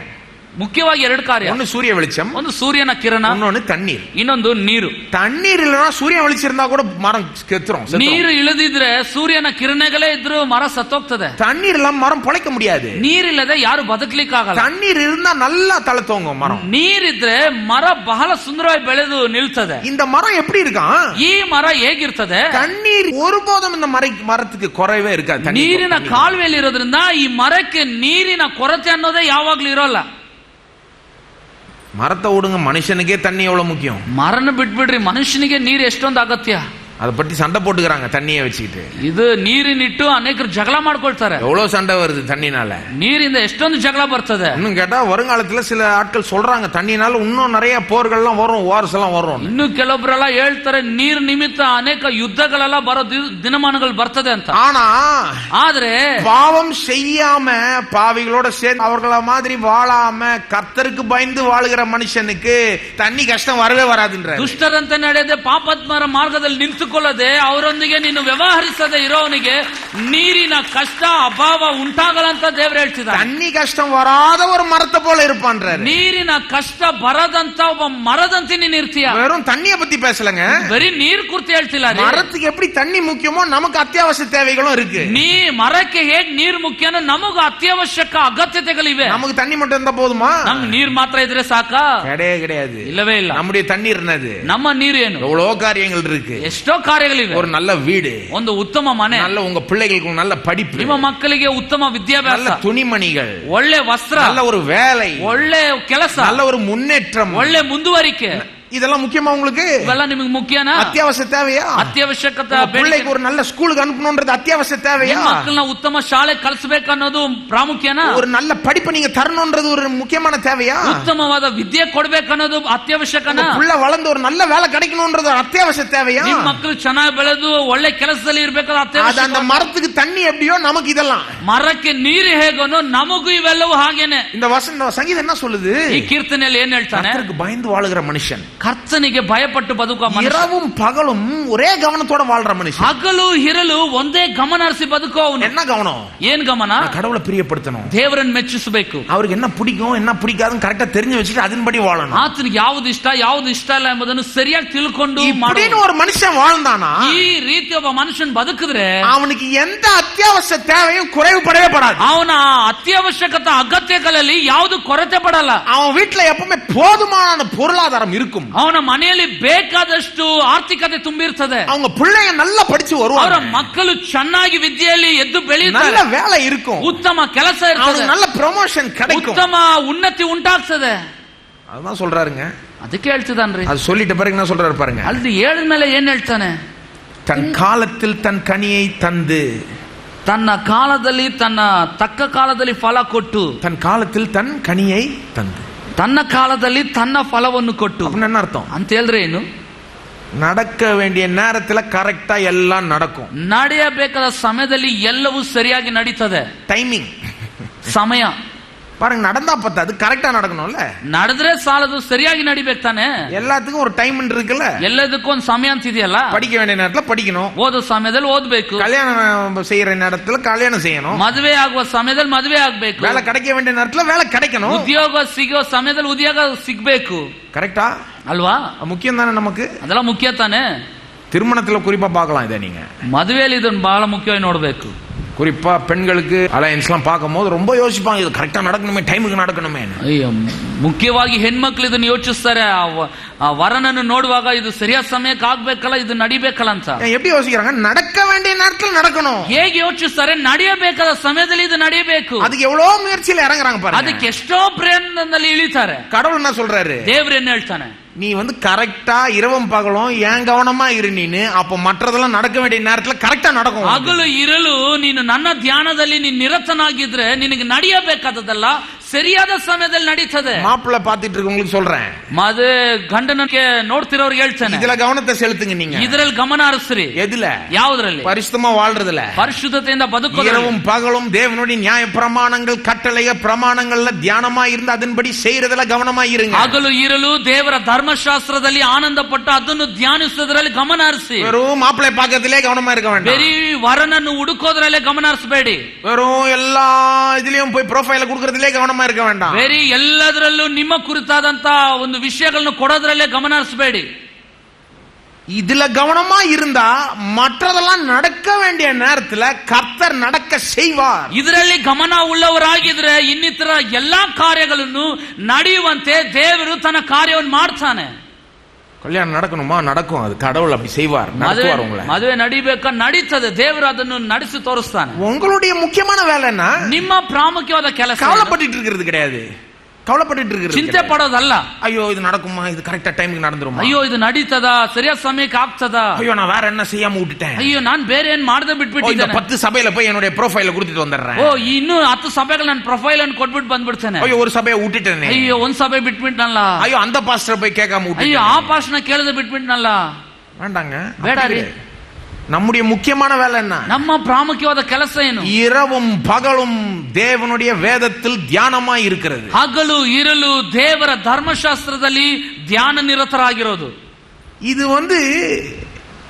இது பண்றதுனால நமக்கு ஒரு பெரிய பலன் இருக்கு பாருங்க. ಇದನ್ನು ಮಾಡೋದ್ರಿಂದ ಒಂದು ದೊಡ್ಡದಾದ ಒಂದು ಫಲ ಇದೆ ನೋಡಿ. பிசாசானவன் என்ன சொல்றான் நம்மட்ட? ಸೈತಾನ್ ಏನ್ ಹೇಳ್ತಾನೆ? இதெல்லாம் விடு, பைபிள் வாசித்து என்ன பண்ண போறே நீ? இப்போ ಇದೆಲ್ಲ ಬಿಟ್ಬಿಡು, ಬೈಬಲ್ ಓದಿ ಏನ್ ಮಾಡ್ತೀಯ ನೀನು? இதுல எவ்வளவு நேரம் செலவழிச்சு என்ன நடக்க போகுது உனக்கு? ಇದರಲ್ಲಿ ಧ್ಯಾನ ಮಾಡಿ ಏನ್ ನಡೀತದೆ ನಿನಗೆ? இவ்வளவு நேரம் ஜெபம் பண்ணி என்ன நடக்க போகுது? ಇಷ್ಟೊತ್ತು ಪ್ರಾರ್ಥನೆ ಮಾಡಿ ಏನ್ ನಡೀತದೆ? இதெல்லாம் 2 அதிகாரம் முடிச்சிட்டு போயிட்டே இரு போ. ಒಂದು 2 ಅಧ್ಯಾಯ ಓದ್ಬಿಟ್ಟು ಹೋಗ್ತಾ ಇರು, ಹೋಗು. போய் சுத்தி எல்லாரையும் பாரு, கரெக்டா உனக்கு அப்பதான் நடக்கும். கான்டாக்ட்ஸ் எஸ்டாப்லிஷ் பண்ணிக்கோ, எல்லாரையும் தெரிஞ்சு வச்சுக்கோ, எல்லார்ட்டையும் பேசு. ಸುತ್ತಲೂ ಎಲ್ಲರನ್ನು ಹೋಗಿ ನೋಡು, ಸಂಪರ್ಕಿಸು, ಅವ್ರ ಹತ್ರ ಹೋಗಿ ಎಲ್ಲರ ಹತ್ರ ಮಾತಾಡು.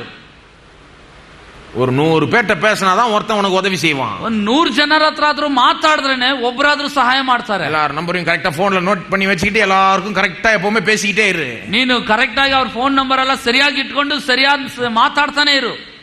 இதுலயே கவனமா இருன்றான் பிசாசானவன். ಸೈತಾನ್ ಹೇಳ್ತಾನೆ ಇದರಲ್ಲೇ ಗಮನ ಉಳ್ಳವನಾಗಿರು, அப்பதான் நீ வாழ்க்கையில முன்னேற முடியும். ಆಗ್ಲೇ ಜೀವನದಲ್ಲಿ ಮುಂದುವರಿತಿ. நாம என்ன சொல்லணும்? ನಾವೇನ್ ಹೇಳ್ಬೇಕು? 100 பேர் எனக்கு போன் பண்ணுவான், நான் இதுல கவனமா இருந்தா. ಇದ್ರಲ್ಲಿ ನಾನು ಗಮನ ಉಳ್ಳವನಾಗಿದ್ರೆ 100 ಜನ ನನಗೆ ಫೋನ್ ಮಾಡಬೇಕು.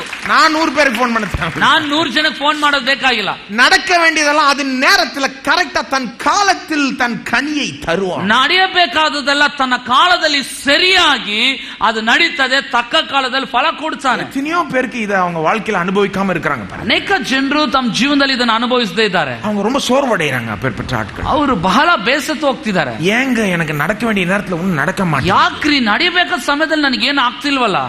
பல்வேறு காரணங்கள் இருக்கலாம் பாருங்க. ಹಲವು ರೀತಿಯಾದ ಕಾರಣಗಳು ಇರಬಹುದು. அதுல ஒரு காரணம் இதா இருக்கலாம். ಅದರಲ್ಲಿ ಒಂದು ಕಾರಣ ಇದಾಗಿರಬಹುದು. நீங்க தேவனுடைய காரியங்கள்ல இன்னும் அதிக கவனத்தை செலுத்த ஆரம்பிங்க. ನೀವು ದೇವರ ಕಾರ್ಯದಲ್ಲಿ ಇನ್ನೂ ಹೆಚ್ಚಾದ ಗಮನವನ್ನು ಹರಿಸಿ.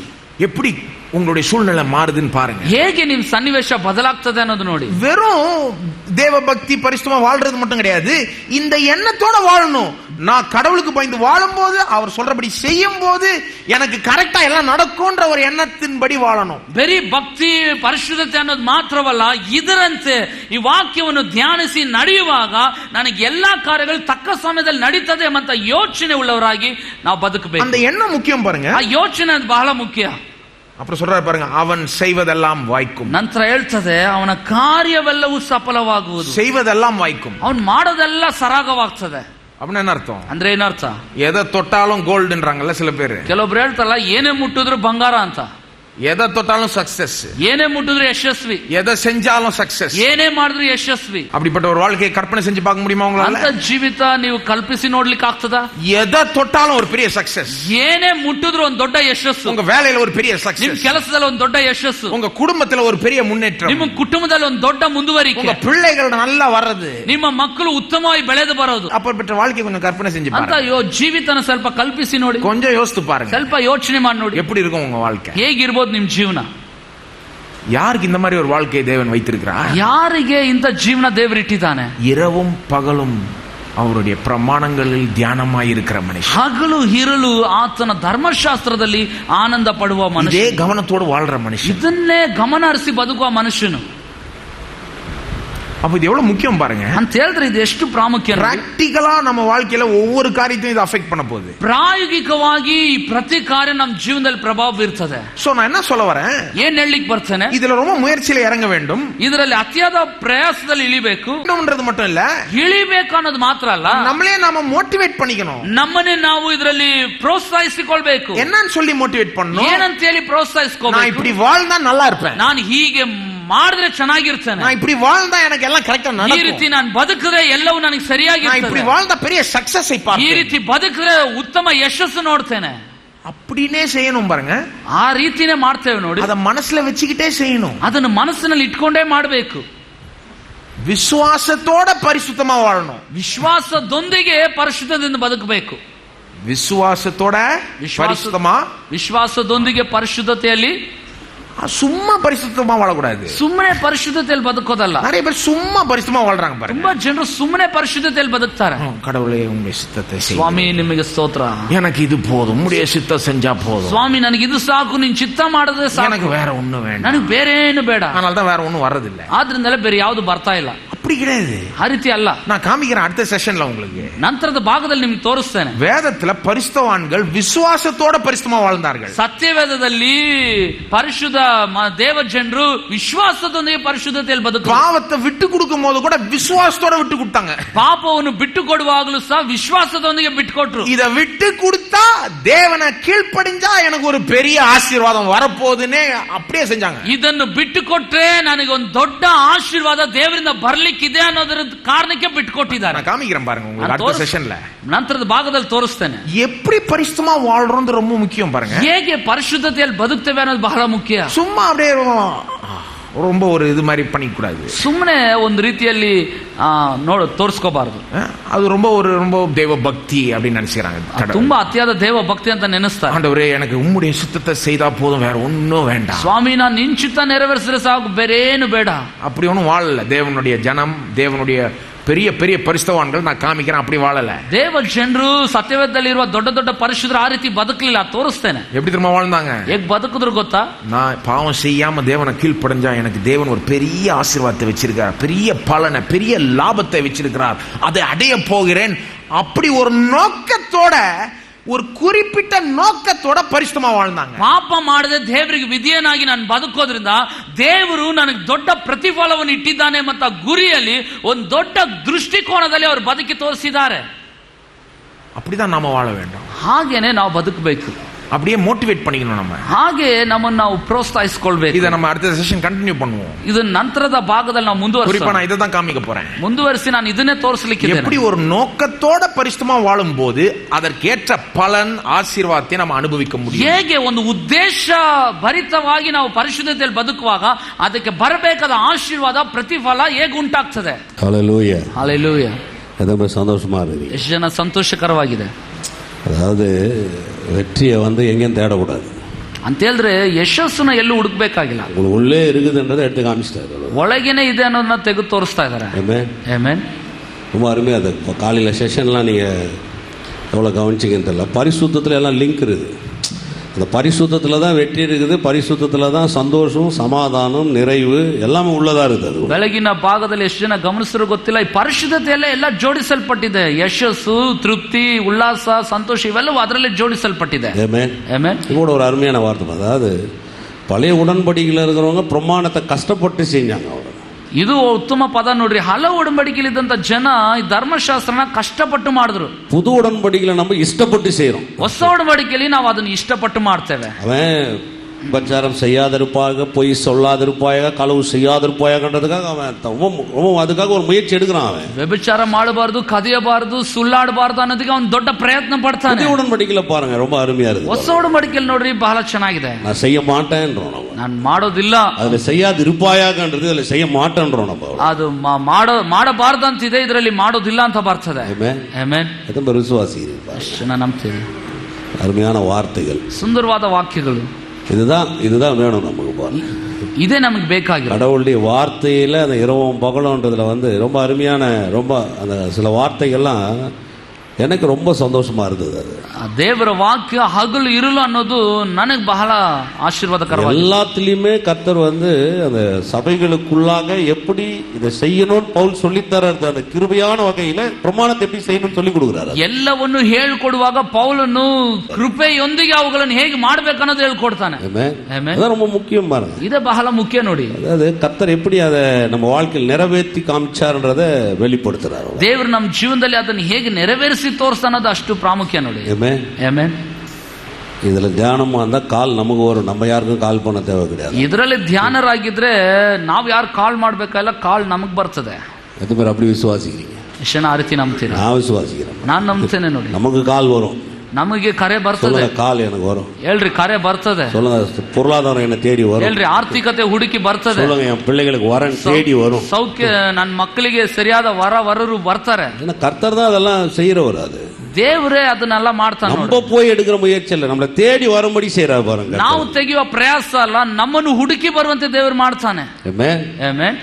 கேட்ட வார்த்தைக்காக கர்த்தருக்கு நன்றி சொல்லுவோம். ಕೇಳಿದ ವಾಕ್ಯಕ್ಕಾಗಿ ದೇವರಿಗೆ ವಂದಿಸ್ರಿ. கர்த்தர் நல்லவர், ದೇವರು ಒಳ್ಳೆಯವನು. நமக்கு தேவையான வார்த்தைகளை கர்த்தர் கொடுத்து அனுப்பிச்சிருக்கிறார். ಬೇಕಾದ ವಾಕ್ಯಗಳು ದೇವರು ಕೊಟ್ಟಿದ್ದಾನೆ. ಅದನ್ನ நம்ம விசுவாசிக்கிறோம். ಅದನ್ನೇ ನಾವು ನಂಬ್ತೇವೆ. கரங்களை உயர்த்தி வாய்களை திறந்து நன்றி சொல்லுவோமா? வாய்களை திறந்து தேவರಿಗೆ ವಂದಿಸೋಣ. மூன்றாவது ஆராதனையில மிச்சம் இருக்கிற எல்லா வார்த்தைகளும் கர்த்தர் உங்களோட பேச போறார். ಮೂರನೇ ಭಾಗದಲ್ಲಿ ಮಿಗಿಲಿದ ಎಲ್ಲ ವಾಕ್ಯಗಳು ದೇವರನ್ನು ನಿಮ್ಮ ಹತ್ರ ಮಾತಾಡ್ಲಿಕ್ಕಿದ್ದಾರೆ. யாரும் வெறுமையா போக முடியாது.